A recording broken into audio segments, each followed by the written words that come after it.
Hello ಎಲ್ಲರೂ ಕೂಡ ಜ್ಞಾನಕಾಶಿ ಅಕಾಡೆಮಿಗೆ ಸ್ವಾಗತ.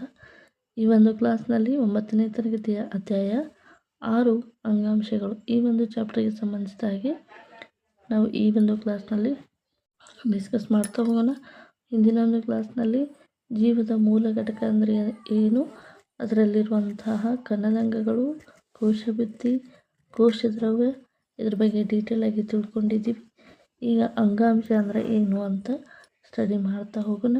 ಅದಕ್ಕೂ ಮುಂಚೆ ಈ ಚಾನಲ್ಗೆ ನೀವೇನಾದರೂ ಹೊಸಬರಾಗಿದ್ದರೆ ದಯವಿಟ್ಟು ನಮ್ಮ ಚಾನಲ್ಗೆ ಸಬ್ಸ್ಕ್ರೈಬ್ ಮಾಡ್ಕೊಳ್ಳಿ.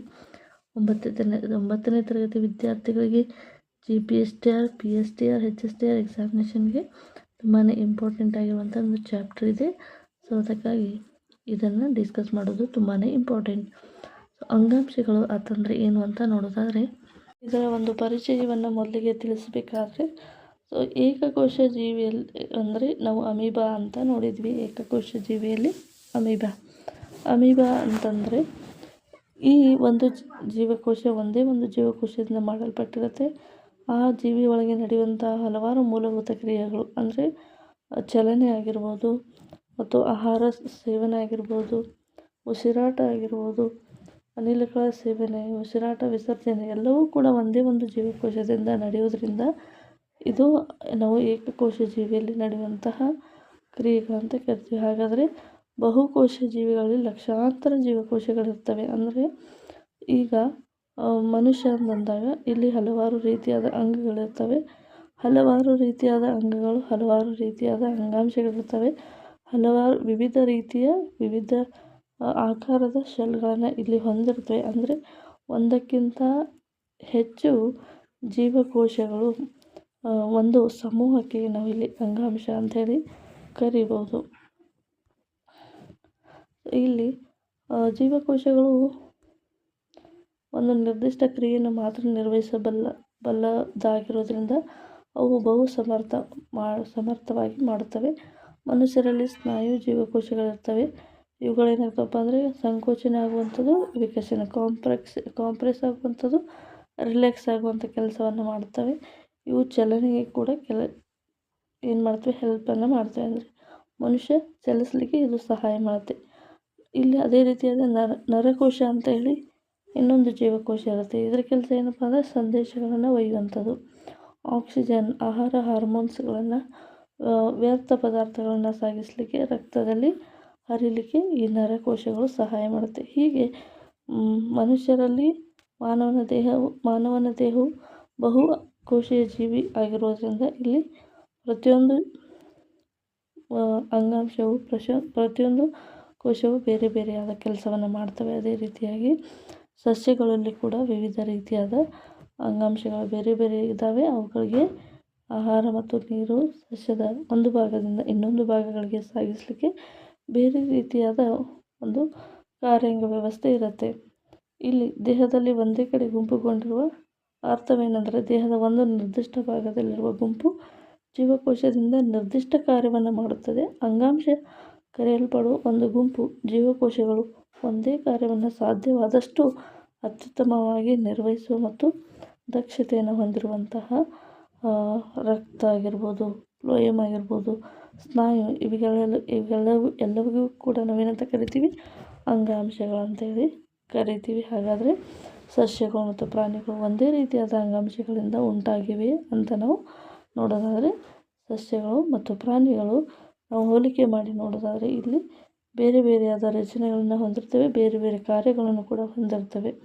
ಹಾಗಾದರೆ ಯಾವ ರೀತಿಯಾಗಿ ಭಿನ್ನವಾಗಿದ್ದಾವೆ ಅಂತ ನೋಡ್ತಾ ಹೋದಾಗ ಇಲ್ಲಿ ಸಸ್ಯಗಳು ಅಚಲ ಮತ್ತು ಸ್ಥಿರ. ಇವು ಏನಾಗಿರ್ತವಪ್ಪ ಅಂದರೆ ಸಸ್ಯಗಳು ಒಂದೇ ಸ್ಥಳದಲ್ಲಿರ್ತವೆ, ಸ್ಥಿರವಾಗಿರ್ತವೆ, ಇವು ಚಲಿಸೋದಿಲ್ಲ. ಅದೇ ರೀತಿಯಾಗಿ ಪ್ರಾಣಿಗಳು ಏನು ಮಾಡ್ತವಪ್ಪ ಅಂದರೆ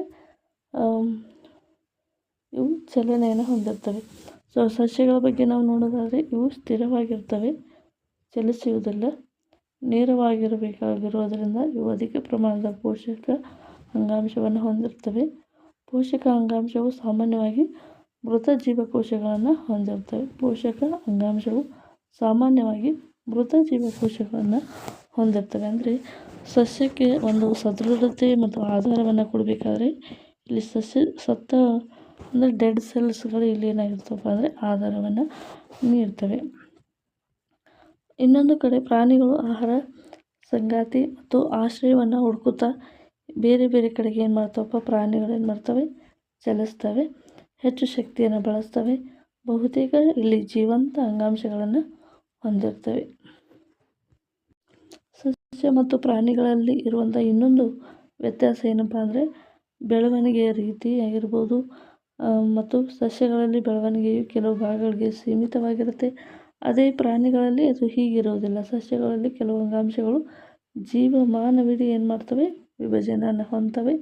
ಈ ಅಂಗಾಂಶಗಳು ಕೆಲವು ಭಾಗಗಳಲ್ಲಿ ಸಾಮಾನ್ಯವಾಗಿ ಕಂಡುಬರ್ತವೆ. ಇನ್ನು ಕೆಲವು ಭಾಗದಲ್ಲಿ ಏನಾಗಿರ್ತವೆ, ತಮ್ಮ ಸಾಮರ್ಥ್ಯದ ಬಗ್ಗೆ ಕೆಲಸವನ್ನು ಮಾಡ್ತಾ ಇರ್ತವೆ. ಸಸ್ಯ ಅಂಗಾಂಶಗಳ ಬೆಳವಣಿಗೆ ಮತ್ತು ವರ್ಧನಾ ಅಂಗಾಂಶ ಅಂದರೆ ಯಾವಾಗಲೂ ಬೆಳವಣಿಗೆಯನ್ನು ಹೊಂದ್ತಾ ಇರ್ತವೆ. ಸಸ್ಯ ಅಂಗಾಂಶಗಳಲ್ಲಿ ಎರಡು ರೀತಿಯಾದ ಅಂಗಾಂಶಗಳಿರ್ತವೆ. ಯಾವಾಗಲೂ ಬೆಳವಣಿಗೆ ಆಗುವಂಥ ಅಂಗಾಂಶಗಳು ಕೂಡ ಇರುತ್ತೆ. ಮೆರಿಸ್ಟೆಮೆಟಿಕ್ ಟಿಶ್ಯೂಸ್ ಅಂತ ಹೇಳಿ ಕರಿತೀವಿ. ಇನ್ನೊಂದು ಶಾಶ್ವತ ಅಂಗಾಂಶ ಅಂತ ಹೇಳಿ ಇರುತ್ತೆ. ಇವು ಸಸ್ಯ ಜೀವಕೋಶದಲ್ಲಿ ಕಂಡುಬರುವಂತಹ ಅಂಗಾಂಶಗಳು. ಪ್ರಾಣಿಗಳಲ್ಲಿ ಜೀವಕೋಶದ ಬೆಳವಣಿಗೆ ಬಹುತೇಕ ಏಕರೂಪವಾಗಿರುತ್ತೆ. ಆದ್ದರಿಂದ ಪ್ರಾಣಿಗಳ ದೇಹದಲ್ಲಿ ಕೋಶ ವಿಭಜಿಸುವ ಭಾಗ, ವಿಭಜನೆ ಆಗದ ಭಾಗ ಎಂದು ಎರಡು ರೀತಿಯಲ್ಲಿ ನಾವು ಇದನ್ನು ಗುರುತಿಸ್ತೀವಿ. ನೆಕ್ಸ್ಟು, ಅತ್ಯಂತ ಮೇಲ್ಮಟ್ಟದ ಸಸ್ಯಗಳಿಗೆ ಹೋಲಿಸಿದರೆ ಮೇಲ್ಮಟ್ಟ ಸಸ್ಯಗಳಲ್ಲಿ ಅಂಗಗಳು ಮತ್ತು ಅಂಗವ್ಯೂಹಗಳು ರಚನಾ ವ್ಯವಸ್ಥೆ ಹೆಚ್ಚು ವೈಶಿಷ್ಟ್ಯತೆಯನ್ನು ಪಡೆದಿದ್ದು ನಿರ್ದಿಷ್ಟ ಭಾಗಗಳಲ್ಲಿ ಇದು ಇರುತ್ತೆ. ಈ ಮೂಲಭೂತ ವ್ಯತ್ಯಾಸಗಳು ಎರಡು ಪ್ರಮುಖ ಜೀವಿ ಗುಂಪುಗಳನ್ನು ವಿಭಿನ್ನ ಬದುಕಿಸುವ ವಿಧಾನವನ್ನು, ನಿರ್ದಿಷ್ಟವಾಗಿ ವಿಭಿನ್ನ ಪೋಷಣಾ ವಿಧಾನವನ್ನು ಇದು ಪ್ರತಿಫಲಿಸುತ್ತದೆ. ವಿಭಿನ್ನ ಅಂಗ ವ್ಯವಸ್ಥೆಯು ರಚನಾ ವಿನ್ಯಾಸದಿಂದ ಒಂದು ಕಡೆ ಒಂದು ಗುಂಪಿನ ಜೀವಿಗಳು ಸ್ಥಿರವಾಗಿ ಇರುವಂತೆ, ಇನ್ನೊಂದು ಕಡೆ ಗುಂಪಿನ ಜೀವಿಗಳು ಚುರುಕಾಗಿ ಅಂದರೆ ಆ ಕಡೆಯಿಂದ ಈ ಕಡೆ ಚಲನೆ ಮಾಡಿಕೊಂಡು ಇರುವಂತೆ ಈ ರೀತಿಯಾಗಿ ಅಂಗಾಂಶಗಳ ರಚನೆಯನ್ನು ಹೊಂದಿರ್ತವೆ. ಸೊ ಅಂಗಾಂಶ ಎಂದರೇನು ಅಂತ ನೋಡೋದಾದರೆ ದೇಹದಲ್ಲಿ ವಿಭಿನ್ನ ರೀತಿಯಾದ ರಚನೆ, ಬೇರೆ ಬೇರೆ ಕಾರ್ಯಗಳನ್ನು ಮಾಡುವ ವಿಭಿನ್ನವಾದ ಆಕಾರನ ಹೊಂದಿರುವಂಥ ಜೀವಕೋಶದ ಸಮೂಹಕ್ಕೆ ನಾವು ಅಂಗಾಂಶ ಅಂತ ಹೇಳಿ ಕರಿತೀವಿ. ಏಕಕೋಶ ಜೀವಿಗಳಲ್ಲಿ ಅಂಗಾಂಶಗಳ ಉಪಯುಕ್ತತೆಯನ್ನು ಕೇಳಿದ್ದಾರೆ. ಏಕಕೋಶ ಜೀವಿಗಳಲ್ಲಿ ಒಂದೇ ಒಂದು ಅಂಗಾಂಶದಿಂದ ಮೂಲಭೂತ ಅಗತ್ಯಗಳನ್ನು ಪೂರೈಸಿಕೊಂಡು ಅದರ ಮೂಲಕ ವಿಸರ್ಜನೆ, ಆಹಾರ, ನೀರು ಎಲ್ಲವನ್ನು ಕೂಡ ಪೋಷಣೆಯನ್ನು ಪಡೆದುಕೊಳ್ಳುತ್ತೆ. ಸೊ ಈಗ ಮೊದಲನೇದಾಗಿ ಸಸ್ಯ ಅಂಗಾಂಶದ ಬಗ್ಗೆ ನೋಡ್ತಾ ಹೋಗೋಣ. ಸಸ್ಯ ಅಂಗಾಂಶದಲ್ಲಿ ಅಂಗಾಂಶ ಯಾವುದಪ್ಪ ಅಂದರೆ ವರ್ಧನಾ ಅಂಗಾಂಶ. ವರ್ಧನಾ ಅಂಗಾಂಶ ಅಂದರೆ ನೀವು ನೋಡಿರಬೇಕು, ಯಾವುದೇ ಒಂದು ಸಸ್ಯದ ಒಂದು ಭಾಗವನ್ನು ನಾವು ಕತ್ತರಿಸಿದಾಗ ಅಲ್ಲಿ ಮತ್ತೆ ಚಿಗುರೊಡೆದು ಬೆಳೀಲಿಕ್ಕೆ ಸ್ಟಾರ್ಟ್ ಮಾಡುತ್ತೆ. ಆ ಹೊಸದಾಗಿ ಬೆಳೆಯುವಂಥ ಒಂದು ಸಸ್ಯದ ಭಾಗಕ್ಕೆ ನಾವು ವರ್ಧನಾ ಅಂಗಾಂಶ ಅಂತ ಹೇಳಿ ಕರಿತೀವಿ. ಸೊ ವರ್ಧನಾ ಅಂಗಾಂಶ ಅಂದರೆ ಇದು ಯಾವುದೇ ಒಂದು ಸಸ್ಯದ ಚಿಗುರು ಅಂತ ಹೇಳಿ ನಾವು ಕನ್ಸಿಡರ್ ಮಾಡ್ಬೋದು. ಯಾವುದೇ ಒಂದು ಸಸ್ಯದ ಚಿಗುರು ಅಂತ ಹೇಳಿ ನಾವು ಕನ್ಸಿಡರ್ ಮಾಡಿದಾಗ ಈ ಒಂದು ಚಿತ್ರವನ್ನು, ಇದರಲ್ಲಿ ಸಸ್ಯದ ಬೆಳವಣಿಗೆ ಕೆಲವು ನಿರ್ದಿಷ್ಟ ಭಾಗಗಳಲ್ಲಿ ಮಾತ್ರ ನಡೆಯುತ್ತದೆ. ಅಂದರೆ ಸಸ್ಯದ ಎಲ್ಲ ಕಡೆಗೂ ಏನಾಗುವುದಿಲ್ಲ, ಸಸ್ಯದ ಬೆಳವಣಿಗೆ ಆಗುವುದಿಲ್ಲ.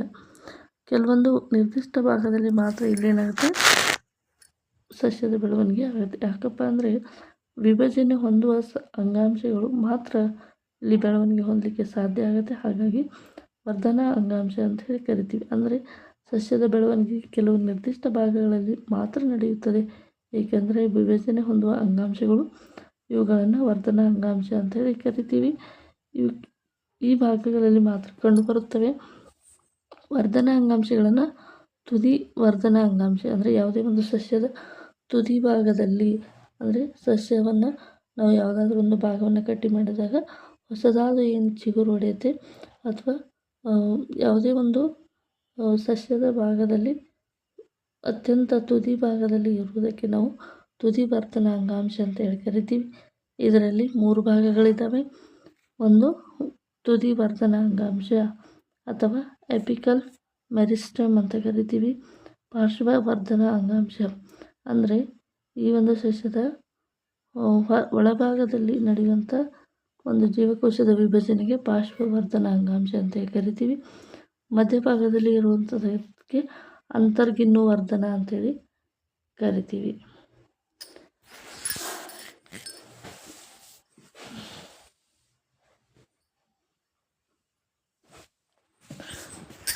ವಿಷಯಕ್ಕೆ ಸಂಬಂಧಿಸಿದ ಹಾಗೆ ಅಂದರೆ ಜೀವಶಾಸ್ತ್ರ ವಿಷಯಕ್ಕೆ ಸಂಬಂಧಿಸಿದ ಹಾಗೆ ಹಲವಾರು ಚಿತ್ರಗಳು ಎಕ್ಸಾಮ್ಗೆ ಬರುವಂಥ ಸಾಧ್ಯತೆ ಇರುತ್ತೆ. ಹಾಗಾಗಿ ಇದು ಕೂಡ ಒಂದು ಇಂಪಾರ್ಟೆಂಟ್ ಆಗಿರುವಂಥ ಚಿತ್ರ ಆಗಿರುತ್ತೆ. ಇದರಲ್ಲಿ ತುದಿ ಭಾಗದಲ್ಲಿ ಇರುವುದಕ್ಕೆ ನಾವು ವರ್ಧನ ಅಂಗಾಂಶ ಅಂತ ಕರಿತೀವಿ.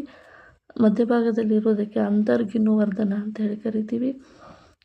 ಮತ್ತು ಈ ಒಂದು ಲ್ಯಾಟ್ರಲ್ ಮೆರಿಸ್ಟೆಮ್ ಅಂದರೆ ಪಾರ್ಶ್ವವರ್ಧನ ಅಂಗಾಂಶ ಅಂದರೆ ಗಿಡಗಳು ಸಂದಿದಾಗ ಚಿಕ್ಕದಾಗಿರುವಾಗ ಅತ್ಯಂತ ಸಣ್ಣದಾಗ್ತಾ ಹೋಗುತ್ತೆ. ಸೊ ಅದು ವರ್ಷ ಕಳೆದಂತೆ ಏನಾಗ್ತದೆ ದಪ್ಪ ಆಗ್ತಾ ಹೋಗುತ್ತೆ. ಅಂದರೆ ಆ ಒಂದು ಸಸ್ಯದ ಒಳಭಾಗದಲ್ಲಿ ಏನಾಗುತ್ತೆ ಪಾರ್ಶ್ವವರ್ಧನ ಅಂಗಾಂಶಗಳು ಬೆಳೀತಾ ಹೋದಾಗ ಅಲ್ಲಿ ಏನಾಗುತ್ತೆ ಅಂದರೆ ಈ ಸಸ್ಯದ ಒಂದು ಅಗಲ ಕೂಡ ಜಾಸ್ತಿ ಆಗುತ್ತಾ ಹೋಗುತ್ತೆ. ಇವಾಗ ವರ್ಧನ ಅಂಗಾಂಶದ ಉತ್ಪತ್ತಿ ಆಗುವ ಹೊಸ ಜೀವಕೋಶಗಳು ಪ್ರಾರಂಭದಿಂದ ವರ್ಧನ ಅಂಗಾಂಶದ ಜೀವಕೋಶಗಳಂತೆಯೇ ಇರುತ್ತವೆ. ವರ್ಧನ ಅಂಗಾಂಶ ತುದಿ ವರ್ಧನ ಅಂಗಾಂಶವು ಎಲ್ಲೆಲ್ಲಿ ಕಂಡುಬರುತ್ತೆ ಅಂತ ನೋಡ್ತಾ ಹೋಗೋಣ. ಈ ಅಂಗಾಂಶಗಳು ಏನು ಮಾಡ್ತಾವಪ್ಪ ಅಂದರೆ ಬೆಳೆಯುತ್ತಿರುವಂತಹ ಕಾಂಡದಲ್ಲಿ ಇದು ಕಂಡುಬರುತ್ತೆ, ಬೇರುಗಳ ತುದಿಗಳಲ್ಲಿ ಇದು ಕಂಡುಬರುತ್ತೆ. ಕಾಂಡ ಮತ್ತು ಬೇರುಗಳ ಉದ್ದವನ್ನು ಇದು ಏನು ಮಾಡುತ್ತೆ ಹೆಚ್ಚಾಗುತ್ತೆ. ಅಂದರೆ ಸೆಲ್ ಡಿವಿಷನ್ ಆಗ್ತಾ ಅದು ಏನಾಗುತ್ತೆ ಉದ್ದವನ್ನು ಹೆಚ್ಚು ಮಾಡುತ್ತೆ. ಅದೇ ರೀತಿಯಾಗಿ ಕಾಂಡ ಅಥವಾ ಬೇರುಗಳ ಸುತ್ತಳತೆಯು ಕೂಡ ಇದು ಹೆಚ್ಚಾಗುತ್ತೆ. ಇದನ್ನು ನಾವು ವರ್ಧನ ಅಂಗಾಂಶ ಕ್ಯಾಂಬಿಯಂ ಅಂತ ಹೇಳಿ ಕರಿತೀವಿ. ಅಥವಾ ಅಂತರ್ಗಿನ್ನು ವರ್ಧನ ಅಂಗಾಂಶವು ಎಲೆಗಳ ಬುಡಭಾಗ ಮತ್ತು ರೆಂಬೆಯ ಅಂತರ್ಗಿನ್ನುಗಳಲ್ಲಿ ಕೂಡ ಇದು ಕಂಡುಬರುತ್ತೆ. ಅಂದರೆ ಈ ರೀತಿಯಾಗಿ ಈ ಒಂದು ವರ್ಧನ ಅಂಗಾಂಶ ಗಿಡಗಳಲ್ಲಿ ಮಧ್ಯ ಎರಡು ಕಡೆಗೂ ಲ್ಯಾಟ್ರಲಲ್ಲಿ ಈ ರೀತಿಯಾಗಿ ಕಂಡುಬಂದು ಇಲ್ಲಿ ಏನು ಮಾಡುತ್ತಪ್ಪ ಅಂದರೆ ರೆಂಬೆ ಕೊಂಬೆಗಳ ಬೆಳವಣಿಗೆಗೆ ಇದು ಸಹಾಯವನ್ನು ಮಾಡುತ್ತೆ. ಸೊ ಈಗ ಏನು ನೋಡಿದ್ವಿಪ್ಪ ಅಂದರೆ ವರ್ಧನ ಅಂಗಾಂಶದ ಬಗ್ಗೆ ನೋಡಿದ್ವಿ. ಈಗ ಶಾಶ್ವತ ಅಂಗಾಂಶಗಳು ಯಾವ ರೀತಿಯಾಗಿರ್ತವೆ, ಎಲ್ಲೆಲ್ಲಿ ಕಂಡುಬರ್ತವೆ, ಇವುಗಳ ಕೆಲಸ ಏನು ಅಂತ ಹೇಳಿ ನೋಡ್ತಾ ಹೋಗೋಣ.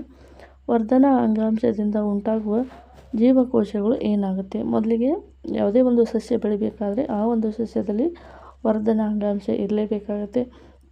ಆ ಒಂದು ವರ್ಧನ ಅಂಗಾಂಶ ಉಂಟಾದ ಮೇಲೆ ಅಲ್ಲಿ ಅದು ಏನಾಗುತ್ತೆ ಅಂದರೆ ಅಡಲ್ಟ್ ಸ್ಟೇಜ್ಗೆ ಬರುತ್ತೆ. ಅಂದರೆ ಇದು ಯಂಗ್ ಏಜಿಂದ ಪ್ರೌಢಾವಸ್ಥೆಗೆ ಬಂದ ಹಾಗೆ ಆ ಒಂದು ಜೀವಕೋಶಗಳೇನು ಮಾಡ್ತಾವೆ ಪ್ರೌಢಾವಸ್ಥೆಯನ್ನು ತಲುಪಿ ಅದು ಗಳಿಸಿಕೊಡುತ್ತೆ. ತಮ್ಮ ಕೋಶ ವಿಭಜನೆ ಸಾಮರ್ಥ್ಯವನ್ನು ಇವು ಏನು ಮಾಡ್ತಾವಪ್ಪ ಅಂದರೆ ಕಳೆದುಕೊಳ್ಳುತ್ತೆ. ಇದರ ಪರಿಣಾಮ ಅವು ಏನಾಗ್ತವೆ ಶಾಶ್ವತ ಅಂಗಾಂಶಗಳಾಗಿ ರೂಪುಗೊಳ್ಳುತ್ತೆ. ಅಂದರೆ ಸೆಲ್ ಡಿವಿಷನ್ ಆಗಿ ಸಸ್ಯದ ಕಾಂಡ ಮತ್ತು ಬೇರುಗಳ ಉದ್ದಕ್ಕೆ ಹೆಚ್ಚಿಗೆ ಆದ ನಂತರ ಯಾವಾಗ ಸಸ್ಯದ ಅಂಗಾಂಶಗಳು ತಮ್ಮ ಕೋಶ ವಿಭಜನೆಯ ಸಾಮರ್ಥ್ಯವನ್ನು ಕಳ್ಕೊತವೆ ಆವಾಗ ಆ ಸಸ್ಯದ ಅಂಗಾಂಶಗಳು ಶಾಶ್ವತ ಅಂಗಾಂಶಗಳಾಗಿ ರೂಪುಗೊಳ್ಳುತ್ತವೆ. ಇವುಗಳಿಗೆ ನಾವು ಶಾಶ್ವತವಾದ ರೂಪ, ಗಾತ್ರ, ನಿರ್ದಿಷ್ಟ ಕಾರ್ಯವನ್ನು ನಿರ್ವಹಿಸುವ ಸಾಮರ್ಥ್ಯ ಪಡೆದುಕೊಳ್ಳುವ ವಿಧಾನಕ್ಕೆ ವಿಭೇದೀಕರಣ ಅಥವಾ ಡಿಫ್ರೆನ್ಷಿಯೇಷನ್ ಅಂತ ಹೇಳಿ ಕರಿತೀವಿ. ಅಂದರೆ ಶಾಶ್ವತ ವರ್ಧನ ಅಂಗಾಂಶದಿಂದ ಶಾಶ್ವತ ಅಂಗಾಂಶವು ತನ್ನ ವಿಭಜನೆ ಸಾಮರ್ಥ್ಯವನ್ನು ಕಳೆದುಕೊಂಡು ಶಾಶ್ವತವಾದ ರೂಪ, ಗಾತ್ರ, ನಿರ್ದಿಷ್ಟವಾದ ಕಾರ್ಯವನ್ನು ನಿರ್ವಹಿಸುವ ಸಾಮರ್ಥ್ಯವನ್ನು ಪಡೆದುಕೊಳ್ಳುವ ಒಂದು ವಿಧಾನಕ್ಕೆ ವಿಭೇದೀಕರಣ ಅಂತೇಳಿ ಕರಿತೀವಿ. ಈ ಒಂದು ವಿಭೇದೀಕರಣವು ವಿವಿಧ ಬಗೆಯ ಶಾಶ್ವತ ಅಂಗಾಂಶಗಳು ಬೆಳವಣಿಗೆಗೆ ಹೊಂದಲು ಇದು ಏನಾಗುತ್ತೆ ಅಂದರೆ ಕಾರಣ ಆಗುತ್ತೆ. ಈ ರೀತಿಯಾಗಿ ಕಾಂಡದ ಅಡ್ಡ ಸೀಳಿಕೆ ನೋಟ ಈ ರೀತಿಯಾಗಿರುತ್ತೆ. ಒಂದು ಸಸ್ಯದ ಕಾಂಡವನ್ನು ಅಡ್ಡಲಾಗಿ ಸೀಳಿದಾಗ ಅದು ಈ ರೀತಿಯಾಗಿ ಕಂಡುಬರುತ್ತೆ. ಇದರಲ್ಲಿ ಏನಾಗುತ್ತೆ ಅಂದರೆ ಹೊರಭಾಗದಲ್ಲಿ ಸಸ್ಯದ ಹೊರಭಾಗದಲ್ಲಿ ಅಂದರೆ ಅಡ್ಡ ಸೀಳಿಕೆ ಮತ್ತು ಉದ್ದ ಸೀಳಿಕೆ ಎರಡನ್ನೂ ಕೂಡ ಇಲ್ಲಿ ತೋರಿಸಿದ್ದಾರೆ. ಸೊ ಇಲ್ಲಿ ಎಪಿಡರ್ಮಿಸ್ ಅಂದರೆ ಆ ಒಂದು ಕಾಂಡದ ಅತ್ಯಂತ ಹೊರಭಾಗಕ್ಕೆ ಎಪಿಡರ್ಮಿಸ್ ಅಂತ ಹೇಳಿ ಕರಿತೀವಿ. ಅದರ ಒಳಭಾಗದಲ್ಲಿ ಇರುವುದಕ್ಕೆ ಝೈಲಮ್ ಅಂಗಾಂಶ ಅಂತ ಕರೀತೀವಿ. ಝೈಲಮ್ದ ಕೆಲಸ ಏನಪ್ಪ ಅಂದರೆ ಸಸ್ಯದ ವಿವಿಧ ಭಾಗಗಳಿಗೆ ಬೇರುಗಳಿಂದ ನೀರನ್ನು ಸಾಗಿಸುವಂಥ ಕೆಲಸ ಝೈಲಮ್ ಆಗಿರುತ್ತೆ. ಅದರ ಒಳಭಾಗದಲ್ಲಿ ಏನಿರುತ್ತೆ ಫ್ಲೋಯಮ್ ಇರುತ್ತೆ. ಅಂದರೆ ಸಸ್ಯದ ವಿವಿಧ ಭಾಗಗಳಿಗೆ ಆಹಾರದ ಸರಬರಾಜು ಮಾಡುವಂಥದ್ದು ಪೇರೆಂಕೈಮ ಅನ್ನುವಂಥದ್ದು. ಕೋಲೆಂಕೈಮ ಲಾಸ್ಟ್ ಹೊರಭಾಗದಲ್ಲಿರುವಂಥದ್ದು ಎಪಿಡರ್ಮಿಸು. ಅದರ ಒಳಭಾಗದಲ್ಲಿರುವಂಥದ್ದು ಎಪಿಡರ್ಮಿಸ್ ಎನ್ನುವಂಥದ್ದು ಸಸ್ಯದ ಹೊರಭಾಗದಲ್ಲಿರುವಂಥದ್ದು. ಅದರ ಒಳಭಾಗದಲ್ಲಿರುವಂಥದ್ದು ಕೋಲೆಂಕೈಮ. ಅದರ ಒಳಭಾಗದಲ್ಲಿರುವಂಥದ್ದು ಪೇರೆಂಕೈಮ. ನಂತರ ಬರುವಂಥದ್ದು ಫ್ಲೋಯಮ್. ಇದು ಸಸ್ಯದ ಆಹಾರದ ಸಾಗಾಣಿಕೆಗೆ ಮಾಡುವಂಥದ್ದು. ಅದರ ಒಳಭಾಗದಲ್ಲಿ ಏನಿರುತ್ತೆ ಅಂದರೆ ಝೈಲಮ್ ನಾಳಕೋಶಗಳು ಇರುತ್ತೆ. ಇದರಿಂದ ನೀರಿನ ಸರಬರಾಜು ಆಗುತ್ತೆ. ಇದು ಕಾಂಡದ ಒಂದು ಅಡ್ಡ ಸೀಳಿಕೆಯ ನೋಟ ಈ ರೀತಿಯಾಗಿತ್ತು. ಸೊ ಬಯಾಲಜಿಗೆ ಸಂಬಂಧಿಸಿದಾಗೆ ವಿವಿಧ ಚಿತ್ರಗಳನ್ನು ಎಕ್ಸಾಮಲ್ಲಿ ಕೇಳೋದ್ರಿಂದ ಇದು ಕೂಡ ತುಂಬಾ ಇಂಪಾರ್ಟೆಂಟ್ ಆಗಿರುವಂಥ ಒಂದು ಚಿತ್ರ ಆಗಿದೆ. ಇದನ್ನು ನೋಡ್ಕೊಳ್ಳಿ. ಇದರಲ್ಲಿರುವಂತಹ ಎಷ್ಟು ಮಾರ್ಕಿಗಿರುತ್ತೆ ಆಲ್ರೆಡಿ ಅವ್ರ ಚಿತ್ರವನ್ನು ಕೊಟ್ಟು ಈ ರೀತಿಯಾಗಿ ಡ್ಯಾಶ್ ಅಂತ ಕಾಲಮ್ ಕೊಟ್ಟು ಇದರಲ್ಲಿ ಏನಿದೆ ಅಂತ ಕೂಡ ಕೇಳ್ಬೋದು. ಸೊ ಈ ರೀತಿಯಾಗಿ ಕೊನೆಯದಾಗಿ ಇರುವಂಥದ್ದು ಎಪಿಡರ್ಮಿಸ್, ನಂತರ ಕೊಲೆಂಕೈಮ, ಪೇರೆಂಕೈಮ, ಫ್ಲೋಯಮ್, ಝೈಲಮ್ ಅಂತ ಹೇಳಿ ಇರ್ತವೆ. ಓಕೆ, ಸಸ್ಯದ ಅತ್ಯಂತ ಹೊರಭಾಗ ಅಂದರೆ ಶಾಶ್ವತ ಅಂಗಾಂಶ, ಇದು ಕ್ವಿಟಿಕಲ್ ಅಂತ ಹೇಳಿ ಕರಿತೀವಿ. ಇದು ಸಸ್ಯಕ್ಕೆ ಒಂದು ಆಧಾರವನ್ನು ನೀಡುವಂಥ ಕೆಲಸ ಆಗಿರುತ್ತೆ. ಸೊ ನೆಕ್ಸ್ಟ್ ಏನಪ್ಪ ಅಂದರೆ ಶಾಶ್ವತ ಅಂಗಾಂಶದಲ್ಲಿ ಕೆಲವೊಂದಿಷ್ಟು ಭಾಗಗಳನ್ನು ನೋಡ್ತೀವಿ. ಆ ಒಂದು ಭಾಗಗಳಲ್ಲಿ ಮೊದಲನೇ ಭಾಗ ಯಾವುದಪ್ಪ ಅಂದರೆ ಸರಳ ಶಾಶ್ವತ ಅಂಗಾಂಶ. ಸರಳವಾಗಿರುತ್ತೆ ಮತ್ತು ಇದು ಶಾಶ್ವತವಾಗಿ ಕೂಡ ಇರುತ್ತೆ. ಹಾಗಾದರೆ ಏನು ಇದರ ಕೆಲಸ ಏನು, ಇದು ಎಲ್ಲಿರುತ್ತೆ ಅಂತ ನೋಡೋದಾದರೆ ಎಪಿಡರ್ಮಸ್ನ ಕೆಳಗಿರುವ ಜೀವಕೋಶಗಳ ಕೆಲವು ಪದರಗಳು ಸಾಮಾನ್ಯವಾಗಿ ಸರಳ ಶಾಶ್ವತ ಅಂಗಾಂಶಗಳಾಗಿರ್ತವೆ. ಎಪಿಡರ್ಮಿಸ್ನ ಕೆಳಗಿರುವ ಜೀವಕೋಶಗಳು ಅಂದರೆ ಈಗ ಡಯಾಗ್ರಾಮ್ ನೋಡಿದ್ರಿ, ಇದು ಎಪಿಡರ್ಮಿಸ್ ಇದೆ. ಸೊ ಈ ಎಪಿಡರ್ಮಿಸ್ನ ಕೆಳಭಾಗದಲ್ಲಿರುವಂಥವು ಅಂದರೆ ಕ್ಲೋಲೆಂಕೈಮ, ಪೇರೆಂಕೈಮ ಇವುಗಳಿಗೆ ನಾವು ಸರಳ ಶಾಶ್ವತ ಅಂಗಾಂಶಗಳು ಅಂತ ಹೇಳಿ ಕರಿತೀವಿ.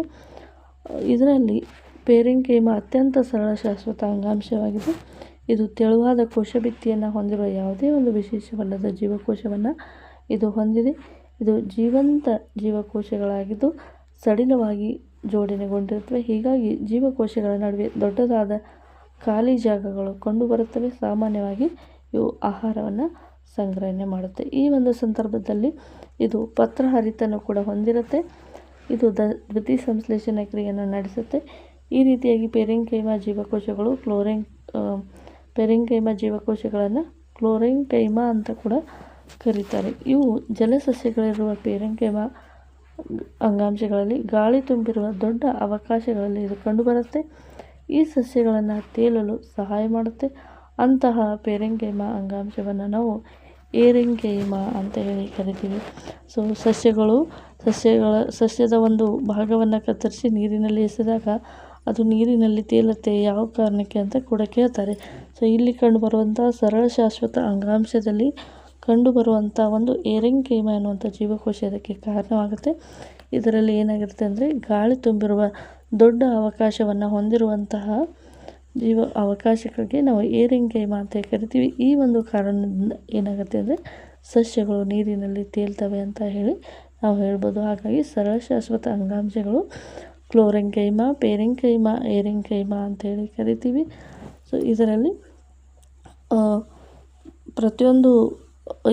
ಬರುವಂಥ ಪ್ರತಿಯೊಂದು ಭಾಗ ಕೂಡ ಬೇರೆ ಬೇರೆ ಕೆಲಸವನ್ನು, ಬೇರೆ ಬೇರೆ ಕಾರ್ಯವನ್ನು ನಿರ್ವಹಿಸುತ್ತವೆ. ಸೊ ಇದು ಎಪಿಡರ್ಮಿಸ್ನ ಕೆಳಭಾಗದಲ್ಲಿರುತ್ತೆ. ಪೇರೆಂಕೈಮ ಜೀವಕೋಶಗಳನ್ನು ಕ್ಲೋರೆಂಕೈಮ ಅಂತ ಹೇಳಿ ಕರೀತಾರೆ. ಜಲಸಸ್ಯಗಳಿರುವ ಪೇರೆಂಕೈಮವನ್ನು, ಜಲಸಸ್ಯಗಳಲ್ಲಿ ಇರುವಂತಹ ಪೇರೆಂಕೈಮವನ್ನು ಇದು ಏರೆಂಕೈಮ ಅಂತೇಳಿ ಕರೀತಾರೆ. ಸಸ್ಯಗಳಲ್ಲಿ ಈ ಒಂದು ಸರಳ ಶಾಶ್ವತ ಅಂಗಾಂಶಗಳು ಏನು ಮಾಡುತ್ತಪ್ಪ ಅಂದರೆ ಸಸ್ಯಗಳಲ್ಲಿ ನಮ್ಯತೆಗೆ ಕಾರಣವಾಗಿರುವ ಇನ್ನೊಂದು ಶಾಶ್ವತ ಅಂಗಾಂಶವೆಂದರೆ ಅದು ಕೋಲೆಂಕೈಮ. ಇದು ಸಸ್ಯದ ವಿವಿಧ ಭಾಗಗಳು ಅಂದರೆ ಎಲೆ, ಕಾಂಡ ಮುರಿಯದಂತೆ ಸುಲಭವಾಗಿ ಬಾಗುವಿಕೆಯಲ್ಲಿ ಇದು ಸಾಧ್ಯ. ಅಂದರೆ ಎಲ್ಲ ಗಿಡಗಳು ಏನಾಗಿರುತ್ತೆ ಫ್ಲೆಕ್ಸಿಬಲ್ ಆಗಿರಬೇಕು. ಫ್ಲೆಕ್ಸಿಬಲ್ ಆಗಿರೋಕ್ಕೆ ಕಾರಣ ಏನಪ್ಪ ಅಂದರೆ ಕೋಲೆಂಕೈಮ. ಅಂದರೆ ಸಸ್ಯಗಳು ಜೋರಾಗಿ ಗಾಳಿ ಬೀಸಿದಾಗ ಅವು ಆ ಕಡೆ ಈ ಕಡೆ ಹೊರಳಾಡಿ ಮತ್ತೆ ಯಥಾಸ್ಥಿತಿಗೆ ಮಾಡಲಿಕ್ಕೆ ಕಾರಣ ಏನಪ್ಪ ಅಂದರೆ ಅಲ್ಲಿ ಇರುವಂಥ ಕೋಲೆಂಕೈಮ. ಸಸ್ಯಗಳಿಗೆ ಯಾಂತ್ರಿಕವಾದ ಆಧಾರವನ್ನು ಇದು ಒದಗಿಸುತ್ತೆ. ಕೋಲೆಂಕೈಮ ಅಂತಂದರೆ ನೆನ್ಪಿಟ್ಕೋಬೇಕು, ಇದು ಫ್ಲೆಕ್ಸಿಬಲ್ ಅಪ್ಪ ಅಂದರೆ ಇದು ಯಾಂತ್ರಿಕ ಆಧಾರವನ್ನು ನೀಡುತ್ತೆ. ಎಲೆತೊಟ್ಟುಗಳಲ್ಲಿ ಎಪಿಡರ್ಮಿಸ್ನ ಕೆಳಭಾಗದಲ್ಲಿ ನಾವು ಇದನ್ನು ನೋಡ್ತೀವಿ. ಈ ಅಂಗಾಂಶದ ಜೀವಕೋಶಗಳು ಜೀವಂತವಾಗಿರುತ್ತವೆ, ಉದ್ದವಾಗಿರುತ್ತವೆ. ಜೀವಕೋಶದ ಪರಸ್ಪರವಾಗಿ ಸೇರುವ ಮೂಲೆಗಳಲ್ಲಿ ಅನಿಯತವಾಗಿ ಏನಾಗಿರ್ತವೆ, ದಪ್ಪವಾಗಿರ್ತವೆ. ಅಂತರ್ಕೋಶೀಯ ಅವಕಾಶ ತುಂಬ ಕಡಿಮೆ ಇರುತ್ತೆ. ಅಂದರೆ ಇವು ಒತ್ತೊತ್ತಾಗಿ ಜೋಡಣೆಯನ್ನು ಹೊಂದಿರ್ತವೆ.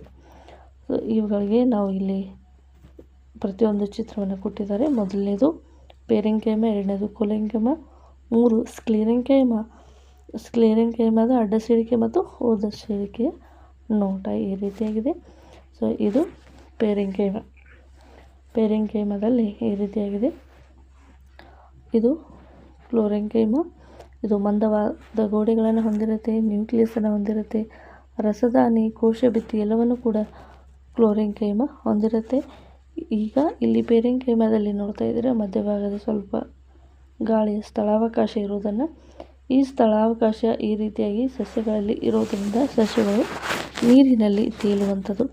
ಇದು ಸ್ಕ್ಲೀರೆಂಕೈಮ. ಸ್ಕ್ಲೀರೆಂಕೈಮದ ಅಡ್ಡ ಸಿಡಿಕೆಯ ನೋಟ ಮತ್ತು ಉದ್ದ ಸಿಡಿಕೆಯ ಚಿತ್ರ ಈ ರೀತಿಯಾಗಿದೆ.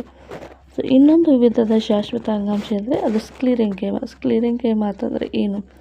ಸಸ್ಯವನ್ನು ದೃಢ ಮತ್ತು ಗಡುಸಾಗಿ ಇರಲಿಕ್ಕೆ ಇರುವಂಥ ಒಂದು ಶಾಶ್ವತ ಅಂಗಾಂಶಕ್ಕೆ ನಾವು ಸ್ಕ್ಲೀರೆಂಕೈಮ ಅಂತೇಳಿ ಕರಿತೀವಿ. ಉದಾಹರಣೆಗೆ ನಿಮಗೆ ಸಾಮಾನ್ಯವಾಗಿ ತೆಂಗಿನ ಹಣ್ಣಿನ ಮೇಲೆ, ತೆಂಗಿನಕಾಯಿಯ ಮೇಲ್ಭಾಗದಲ್ಲಿರುವಂಥ ಸಿಪ್ಪೆಯನ್ನು ನೀವು ನೋಡಿರ್ತೀರಿ. ಚಿಪ್ಪು, ತೆಂಗಿನ ಚಿಪ್ಪು ಅಂತ ನೋಡಿರ್ತೀರಿ.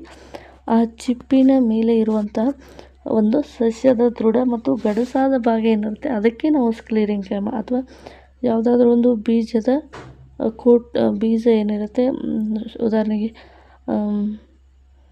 ಸಪೋಟ ಸೀಡ್ ಅಥವಾ ಸಪೋಟ ಸೀಡ್ ಏನಿರುತ್ತೆ ಇದು ತುಂಬಾ ಹಾರ್ಡಾಗಿರುತ್ತೆ ಮತ್ತು ಗಡುಸಾಗಿರುತ್ತೆ. ಇದಕ್ಕೂ ಕೂಡ ನಾವು ಸ್ಕ್ಲೀರೆಂಕೈಮ ಅಂಗಾಂಶ ಅಂತ ಹೇಳಿ ಕರಿತೀವಿ. ಈ ಅಂಗಾಂಶಗಳೇನಾಗಿರ್ತವಪ್ಪ ಅಂದರೆ ನಿರ್ಜೀವ ಜೀವಕೋಶಗಳಿಂದ ಆಗಿರ್ತವೆ. ಸೊ ಶಾಶ್ವತ ಅಂಗಾಂಶಗಳಲ್ಲಿ ನಿರ್ಜೀವವಾಗಿರುವಂಥ ಅಂಗಾಂಶಗಳು ಯಾವುವು ಅಂತ ಕೂಡ ಕೇಳಿದರೆ ಅದು ಸ್ಕ್ಲೀರೆಂಕೈಮ. ಸ್ಕ್ಲೀರೆಂಕೈಮ ಅಂತಂದರೆ ನೀವು ತೆಂಗಿನಕಾಯಿ ಚಿಪ್ಪನ್ನು ನೆನಪಿಟ್ಕೋಬೋದು. ಈ ಜೀವಕೋಶಗಳು ನೀಳವಾಗಿದ್ದು, ಕಿರಿದಾಗಿದ್ದು, ಕೋಶಭಿತ್ತಿ ಲಿಗ್ನಿನ್ ಎಂಬ ವಸ್ತುವಿನಿಂದ ಇದು ಮಂದವಾಗಿದೆ. ಲಿಗ್ನಿನ್ ಎಂಬುದು ಒಂದು ರಾಸಾಯನಿಕ ಸಂಯುಕ್ತ ವಸ್ತುವಾಗಿದ್ದು ಇದು ಸಿಮೆಂಟ್ ರೀತಿ ವರ್ತಿಸಿ ಕೋಶಭಿತ್ತಿಯನ್ನು ಗಟ್ಟಿಯಾಗಿರ್ತದೆ. ಸ್ಕ್ಲೀರೆಂಕೈಮ ಯಾವ ಒಂದು ವಸ್ತುವಿನಿಂದ ಮಾಡಲ್ಪಟ್ಟಿದೆ ಅಂದರೆ ಲಿಗ್ನಿನ್ ಎನ್ನುವಂಥ ವಸ್ತುವಿನಿಂದ ಮಾಡಲ್ಪಟ್ಟಿದೆ. ಕೋಶಭಿತ್ತಿಯು ಎಷ್ಟು ದಪ್ಪವಾಗಿರುತ್ತದೆ ಅಂದರೆ ಜೀವಕೋಶದೊಳಗೆ ಕೋಶೀಯ ಅವಕಾಶಗಳು ಇರೋದಿಲ್ಲ, ಅಷ್ಟು ಇದು ಏನಾಗಿರುತ್ತೆ ಅಂದರೆ ದಪ್ಪವಾಗಿರುತ್ತೆ. ಈ ಅಂಗಾಂಶಗಳು ಕಾಂಡದಲ್ಲಿ ನಾಳಕೋಶ ಅಂದರೆ ವೆಸ್ಕ್ಯುಲರ್ ಬಂಡಲ್ಸ್ ಅಂತ ಹೇಳಿರ್ತವೆ, ಅವುಗಳನ್ನು ಇದು ಹೊಂದಿರುತ್ತೆ. ಅಂದರೆ ಇವುಗಳ ಸುತ್ತ ಏನಾಗಿರುತ್ತೆ, ನಾರುಗಳಿರ್ತವೆ.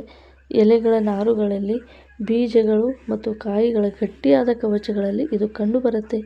ಈ ಅಂಗಾಂಶವನ್ನು ಕೆಲಸ ಏನಪ್ಪ ಅಂದರೆ ಸಸ್ಯದ ಭಾಗಗಳಿಗೆ ದೃಢತೆಯನ್ನು ನೀಡುವಂಥ ಕೆಲಸವನ್ನು ಮಾಡುತ್ತೆ. ಅಂದರೆ ಯಾವುದೇ ಒಂದು ಸಸ್ಯದ ಬೀಜವನ್ನು ನೋಡಿರ್ಬೋದು, ತೆಂಗಿನಕಾಯಿ ಚಿಪ್ಪನ್ನು ನೀವು ನೋಡಿರ್ಬೋದು. ಈ ಚಿಪ್ಪುಗಳು ಏನು ಮಾಡ್ತಾವಪ್ಪ ಅಂದರೆ ಆ ಒಂದು ಕಾಯಿಗೆ ಬೇಕಾದಂಥ ಸ್ಪೆಸಿಫಿಕ್ ಆಗಿರುವಂಥ ದೃಢ ಮತ್ತು ಆಧಾರವನ್ನು ನೀಡುವಂಥ ಕೆಲಸ ಯಾವುದು ಮಾಡುತ್ತೆ, ಸ್ಕ್ಲೀರೆಂಕೈಮ ಎನ್ನುವಂಥದ್ದು. ಸೊ ಇಷ್ಟು ಇಲ್ಲಿ ಶಾಶ್ವತ ಅಂಗಾಂಶದ ಹೊರಪದರನ್ನು ನಾವು ಎಪಿಡರ್ಮಿಸ್ ಅಂತ ಹೇಳಿ ಕರಿತೀವಿ. ಇಲ್ಲಿ ಅತ್ಯಂತ ಹೊರಪದರದ ಜೀವಕೋಶವನ್ನು ನಾವು ಎಪಿಡರ್ಮಿಸ್ ಅಂತ ಹೇಳಿ ಕರಿತೀವಿ. ಎಪಿಡರ್ಮಿಸ್ ಸಾಮಾನ್ಯವಾಗಿ ಒಂದೇ ಪದರದ ಜೀವಕೋಶಗಳಿಂದ ಇದು ಮಾಡಲ್ಪಟ್ಟಿರುತ್ತೆ. ಅತಿ ಶುಷ್ಕ ಆವಾಸಗಳಲ್ಲಿ ಇದು ಕಂಡುಬರುವ ಸಸ್ಯಗಳಲ್ಲಿ ನೀರಿನ ನಷ್ಟವನ್ನು ತಡೆಯಲು ಎಪಿಡರ್ಮಿಸ್ ತುಂಬಾ ದಪ್ಪವಾಗಿರುತ್ತೆ. ಅಂದರೆ ಈಗ ಗುಡ್ಡುಗಾಡು ಪ್ರದೇಶದಲ್ಲಿ ನಾವು ಬ್ರಯೋಫೈಟಿಕ್ ಸಸ್ಯಗಳನ್ನು ನೋಡ್ತೀವಿ. ಆ ಒಂದು ಅಂದರೆ ಇಲ್ಲಿ ಡ್ರ್ಯಾಗನ್ ಫ್ರೂಟ್ಸು ಈ ರೀತಿಯಾಗಿರುವಂಥ ಸಸ್ಯಗಳನ್ನು ನಾವು ನೋಡ್ತೀವಿ. ಆ ಸಸ್ಯಗಳು ಏನಾಗಿರುತ್ತೆ, ಅತ್ಯಂತ ದಪ್ಪದಾದ ಜೀವಕೋಶವನ್ನು ಹೊಂದಿರ್ತವೆ. ಯಾಕಪ್ಪ ಅಂದರೆ ಆ ಭಾಗದಲ್ಲಿ ನೀರುಗಳು ಸಾಮಾನ್ಯವಾಗಿ ಸಿಗ್ತಾ ಇರೋದಿಲ್ಲ. ಈ ನೀರುಗಳ ನಷ್ಟವನ್ನು ಆಗಬಾರ್ದು ಅಂಥೇಳಿ ಆ ಸಸ್ಯದ ಒಂದು ಎಪಿಡರ್ಮಿಸ್ ಏನಾಗಿರುತ್ತೆ, ದಪ್ಪವಾಗಿರುತ್ತೆ. ಒಂದು ಸಸ್ಯದ ಸಂಪೂರ್ಣ ಹೊರಮೈಮೆ ಎಪಿಡರ್ಮಿಸ್ ಎಂಬ ಹೊದಿಕೆಯಿಂದ ಇದು ಹೊಂದಿದೆ. ಇದು ಸಸ್ಯದ ಎಲ್ಲ ಭಾಗಗಳಲ್ಲಿ ಇದು ರಕ್ಷಿಸುತ್ತದೆ. ಅಂದರೆ ಸಸ್ಯದ ಒಂದು ಫುಲ್ ಔಟರ್ ಕವರೇಜ್ ಏನಿದೆ ಇದನ್ನು ನಾವು ಎಪಿಡರ್ಮಿಸ್ ಅಂತ ಹೇಳಿ ಕರಿತೀವಿ. ಇದು ಏನು ಮಾಡುತ್ತೆ ಅಂದರೆ ಹೊರಗಿನ ಒಂದು ವಾತಾವರಣದಿಂದ ಇದು ರಕ್ಷಣೆಯನ್ನು ನೀಡುತ್ತೆ. ಸಸ್ಯದ ಹೊರಭಾಗದಲ್ಲಿ ಕಂಡುಬರುವ ಎಪಿಡರ್ಮಿಸ್ ಜೀವಕೋಶಗಳು ನೀರನ್ನು ಪ್ರತಿರೋಧಿಸುವ ಮೇಣದಂತಹ ಪದಾರ್ಥವನ್ನು ಕೂಡ ತಮ್ಮ ಹೊರಪದರಿನಲ್ಲಿ ಇದು ಸ್ರವಿಸುತ್ತೆ. ಇದು ನೀರಿನ ನಷ್ಟದ ವಿರುದ್ಧ ಯಾಂತ್ರಿಕ ಆಘಾತಗಳಿಂದ ತಮ್ಮ ಪರೋಪಜೀವಿ ಶಿಲೀಂಧ್ರಗಳ ಆಕ್ರಮಣದಿಂದ ರಕ್ಷಣೆಯನ್ನು ಇದು ಒದಗಿಸುತ್ತೆ. ಇದು ರಕ್ಷಣಾತ್ಮಕ ಕಾರ್ಯವನ್ನು ನಿರ್ವಹಿಸಬೇಕಿರುವುದರಿಂದ ಎಪಿಡರ್ಮಿಸ್ ಅಂಗಾಂಶವು ಯಾವುದೇ ಒಂದು ಅಂತರ್ಕೋಶೀಯ ಜೀವಕೋಶಗಳಿಲ್ಲದ ಉದ್ದನೆಯ ಪದರವನ್ನು ಸಸ್ಯದ ಹೊರಮೇಲ್ಮೈನಿಂದ ಇದು ಉಂಟು ಮಾಡುತ್ತೆ. ಬಹುತೇಕ ಎಪಿಡರ್ಮಿಸ್ ಜೀವಕೋಶಗಳು ಸಾಪೇಕ್ಷವಾಗಿ ಚಪ್ಪಟೆಯಾಗಿರ್ತವೆ, ಆದರೂ ಕೂಡ ಮತ್ತು ಹೊರ ಪಾರ್ಶ್ವ ಭಿತ್ತಿಗಳು ಒಳಗಿನ ಭಿತ್ತಿಗಿಂತ ಇದು ಏನಾಗಿರುತ್ತೆ, ದಪ್ಪವಾಗಿರುತ್ತೆ. ಸೊ ಎಪಿಡರ್ಮಿಸ್ನ ಕೆಲಸ ಏನಪ್ಪ ಅಂದರೆ ಸಸ್ಯದ ಹೊರಭಾಗಕ್ಕೆ ರಕ್ಷಣೆಯನ್ನು ನೀಡುವಂಥದ್ದು. ಇವು ನೀರಿನ ವಿರುದ್ಧವಾಗಿ ಕೆಲಸ ಮಾಡಲಿಕ್ಕೆ ತನ್ನ ಮೂಲಕ ಒಂದು ಆಯಿಲ್ ರೀತಿಯಲ್ಲಿ ಸ್ರವಿಕೆಯನ್ನು ನೀಡುವಂಥದ್ದು. ಈ ರೀತಿಯಾಗಿ ಇದು ರಕ್ಷಣಾತ್ಮಕ ಶಿಲೀಂಧ್ರಗಳಿಂದ ಇದು ರಕ್ಷಣೆಯನ್ನು ನೀಡುವಂಥದ್ದು. ಹೊರಗಿನ ಯಾಂತ್ರಿಕ ಆಘಾತಗಳಿಂದ ಇದು ಏನು ಮಾಡ್ಬೋದು, ರಕ್ಷಣೆ ನೀಡುವಂಥ ಕೆಲಸವನ್ನು ಈ ಒಂದು ಎಪಿಡರ್ಮಿಸ್ ಮಾಡುತ್ತೆ ಅಂತ ನಾವಿಲ್ಲಿ ಹೇಳ್ಬೋದು. ಎಲೆಗಳ ಎಪಿಡರ್ಮಿಸ್ನಲ್ಲಿ ಅಲ್ಲಲ್ಲಿ ನಾವು ಸಣ್ಣದಾದ ರಂಧ್ರಗಳನ್ನು ನಾವು ಗಮನಿಸ್ಬೋದು. ಈ ರಂಧ್ರಗಳನ್ನು ನಾವು ಪತ್ರರಂಧ್ರಗಳು ಅಥವಾ ಸ್ಟೊಮಾಟ ಅಂತ ಹೇಳಿ ಕರಿತೀವಿ. ಪತ್ರರಂಧ್ರಗಳು ಮೂತ್ರಪಿಂಡದ ಆಕಾರದ 2 ಜೀವಕೋಶಗಳಿಂದ ಆವೃತವಾಗಿವೆ. ಇವುಗಳನ್ನು ಕಾವಲು ಜೀವಕೋಶಗಳು ಅಂತ ಹೇಳಿ ಕರಿತೀವಿ ಅಥವಾ ಗಾರ್ಡ್ ಸೆಲ್ ಅಂತ ಹೇಳಿ ಕರಿತೀವಿ. ಗಾರ್ಡ್ ಸೆಲ್ ಅಂದರೆ ಇವು ಮೂತ್ರಪಿಂಡದ ಆಕಾರದ 2 ಜೀವಕೋಶಗಳಿಂದ ಆವೃತವಾಗಿವೆ. ಇವುಗಳನ್ನು ಕಾವಲು ಜೀವಕೋಶಗಳು ಅಂತ ಹೇಳಿ ಕರಿತೀವಿ. ವಾತಾವರಣದಿಂದ ಅನಿಲಗಳ ವಿನಿಮಯ ಪ್ರಕ್ರಿಯೆ ಈ ಪತ್ರರಂಧ್ರಗಳ ಮೂಲಕ ನಡೆಯುವಂಥ ಅವಶ್ಯಕತೆ ಇದೆ. ಅದೇ ರೀತಿಯಾಗಿ ಬಾಷ್ಪ ವಿಸರ್ಜನೆ, ನೀರಾವಿ ರೂಪದಲ್ಲಿ ಸಸ್ಯ ದೇಹದಿಂದ ನೀರನ್ನು ನಷ್ಟವಾಗುವಿಕೆ ಕೂಡ ಈ ಪತ್ರರಂಧ್ರಗಳ ಮೂಲಕ ನಡೆಯುತ್ತೆ. ಒಟ್ಟಾರೆಯಾಗಿ ಒಂದು ಸಸ್ಯದ ಉಸಿರಾಟ ಆಗಿರ್ಬೋದು, ನೀರಿನ ವಿಸರ್ಜನೆ ಆಗಿರ್ಬೋದು, ಈ ಒಂದು ರಂಧ್ರಗಳಿಂದ ನಡೆಯುತ್ತೆ. ಇದಕ್ಕೆ ನಾವು ಬಾಷ್ಪ ವಿಸರ್ಜನೆ ಅಂತ ಹೇಳಿ ಕರಿತೀವಿ. ಸೊ ಈ ರೀತಿಯಾಗಿ ನಾವು ಇಲ್ಲಿ ಕಾಣ್ಬೋದು. ಸಸ್ಯ ಎಪಿಡರ್ಮಿಸ್ ಏನಿರುತ್ತೆ, ಈ ಎಪಿಡರ್ಮಿಸ್ನ ಹೊರಭಾಗದಲ್ಲಿ ಒಂದು ಈ ರೀತಿಯಾದ ಚಿಕ್ಕದಾಗಿರುವಂಥ ರಂಧ್ರಗಳನ್ನು ನಾವು ಕಾಣ್ಬೋದು. ಈ ರಂಧ್ರಗಳೇನು ಮಾಡುತ್ತವೆ, ಸ್ಟೊಮಾಟ ಅಂತ ಹೇಳಿ ಕರಿತೀವಿ. ಇವುಗಳಿಗೆ ಕಿಡ್ನಿ ರೂಪದಲ್ಲಿ ಇರುತ್ತೆ. ಇವು ಓಪನ್ ಕ್ಲೋಸ್ ಆಗ್ತಾ ಇರ್ತವೆ. ಸೊ ಇದರಿಂದ ಏನಾಗುತ್ತೆ, ಒಂದು ಸಸ್ಯದ ಬಾಷ್ಪ ವಿಸರ್ಜನೆ ಅಂತಕ್ಕಂಥದ್ದು ನಡೀತಾ ಇರುತ್ತೆ. ಸೊ ಕಾವಲು ಜೀವಕೋಶಗಳು, ಎಪಿಡರ್ಮಿಸ್ ಜೀವಕೋಶಗಳು, ಪಾರ್ಶ್ವ ನೋಟ, ಮೇಲ್ಮೈ ನೋಟ, ಮೇಲ್ಗಡೆ ಯಾವ ರೀತಿಯಾಗಿ ಕಾಣುತ್ತೆ, ಪಾರ್ಷಿಯಲ್ ಆಗಿ ಯಾವ ರೀತಿಯಾಗಿ ಕಾಣುತ್ತೆ ಅಂತ ಇಲ್ಲಿ ಚಿತ್ರವನ್ನು ಕೊಟ್ಟಿದ್ದಾರೆ. ಇಲ್ಲಿ ಕಿಡ್ನಿ ಶೇಪಲ್ಲಿ ಏನಿದ್ದಾವೆ 2, ಇವುಗಳಿಗೆ ಕಾವಲು ಜೀವಕೋಶಗಳು ಅಂತ ಹೇಳಿ ಕರಿತೀವಿ. ಮಧ್ಯದಲ್ಲಿ ಕಂಡು ಬರುವಂಥದ್ದು ಪತ್ರರಂಧ್ರ ಅಂತ ಹೇಳಿ ಕರಿತೀವಿ. ಈ ರೀತಿಯಾಗಿ ಸಸ್ಯದ ಬಾಷ್ಪ ವಿಸರ್ಜನೆ ನಡೆಯೋದನ್ನು ನಾವು ಗಮನಿಸ್ಬೋದು. ನೆಕ್ಸ್ಟು ಈ ಒಂದು ಸ್ಟೊಮ್ಯಾಟ ಅಥವಾ ಕಾವಲು ಜೀವಕೋಶಗಳು, ಇವುಗಳ ಮತ್ತೊಂದು ಕೆಲಸ ಏನು ಅಂತ ನೋಡೋದಾದರೆ, ದ್ಯುತಿಸಂಶ್ಲೇಷಣೆಗೆ ಅಗತ್ಯವಿರುವ ಅನಿಲ ಯಾವುದಿರಬೇಕೆಂದು ಯೋಚಿಸಿ ಅಂತ ಇದೆ. ದ್ಯುತಿಸಂಶ್ಲೇಷಣೆಗೆ ಅಗತ್ಯವಿರುವಂಥ ಅನಿಲ ಯಾವುದಾಗಿರುತ್ತೆ, ಕಾರ್ಬನ್ ಡೈಆಕ್ಸೈಡ್ ಆಗಿರುತ್ತೆ. CO2 ಕಾರ್ಬನ್ ಡೈಆಕ್ಸೈಡ್ ಆಗಿರುತ್ತೆ. ಓಕೆ, ಈಗ ಮುಂದೆ ಎಪಿಡರ್ಮಿಸ್ ಮತ್ತೆ ಏನೆಲ್ಲ ಒಳಗೊಂಡಿದೆ, ಯಾವೆಲ್ಲ ಕೆಲಸವನ್ನು ಮಾಡುತ್ತೆ ಅಂತ ಡೀಟೇಲಾಗಿ ಕೊಟ್ಟಿದ್ದಾರೆ, ನೋಡ್ತಾ ಹೋಗೋಣ.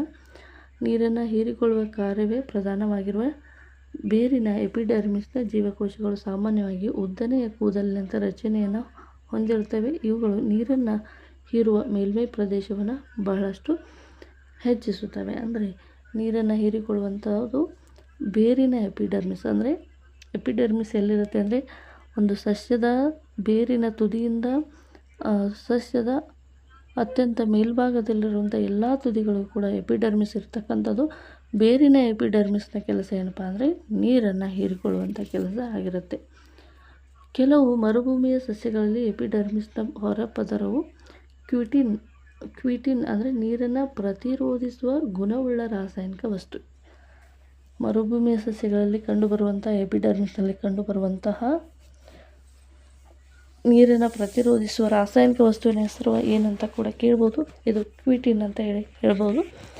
ದಪ್ಪ ಮೇಣದಂಥ ಪದರನ್ನು ಇದು ಹೊಂದಿರುತ್ತೆ. ನಾವು ಇದಕ್ಕೆ ಒಂದು ಕಾರಣವನ್ನು ಕೂಡ ಯೋಚಿಸ್ಬೋದು. ಏನು ಕಾರಣ ಅಂತಂದರೆ, ಮರುಭೂಮಿ ಅಂಥ ಜಾಗದಲ್ಲಿ ಹೆಚ್ಚಿನ ನೀರಿನ ಅವಶ್ಯಕತೆ ಮೂಲಗಳು ಇಲ್ಲದೇ ಇರೋದ್ರಿಂದ, ನೀರು ಕಡಿಮೆ ಪ್ರಮಾಣದಲ್ಲಿ ಸಿಗೋದ್ರಿಂದ ಆ ಸಸ್ಯದಲ್ಲಿ ಇದ್ದಂಥ ನೀರು ನಷ್ಟವಾಗದೇ ಇರುವ ಹಾಗೆ ಇದು ಕ್ವಿಟಿನ್ ಎಂಬ ಅಂಶದಿಂದ ಆವೃತವಾಗಿ ಸಸ್ಯದಿಂದ ನೀರು ಲಾಸ್ ಆಗದೇ ಇರೋ ರೀತಿಯಲ್ಲಿ ಇದು ಏನಾಡುತ್ತೆ, ಪ್ರೊಟೆಕ್ಟನ್ನು ನೀಡುತ್ತೆ. ಅದಕ್ಕಾಗಿ ಈ ಮರುಭೂಮಿ ಸಸ್ಯಗಳಲ್ಲಿ ಎಪಿಡರ್ಮಿಸ್ ಅನ್ನುವಂಥ ಹೊರಪದರ ಕ್ವಿಟಿನ್ ಇಂದ ಇದು ಮಾಡಲ್ಪಟ್ಟಿರುತ್ತೆ.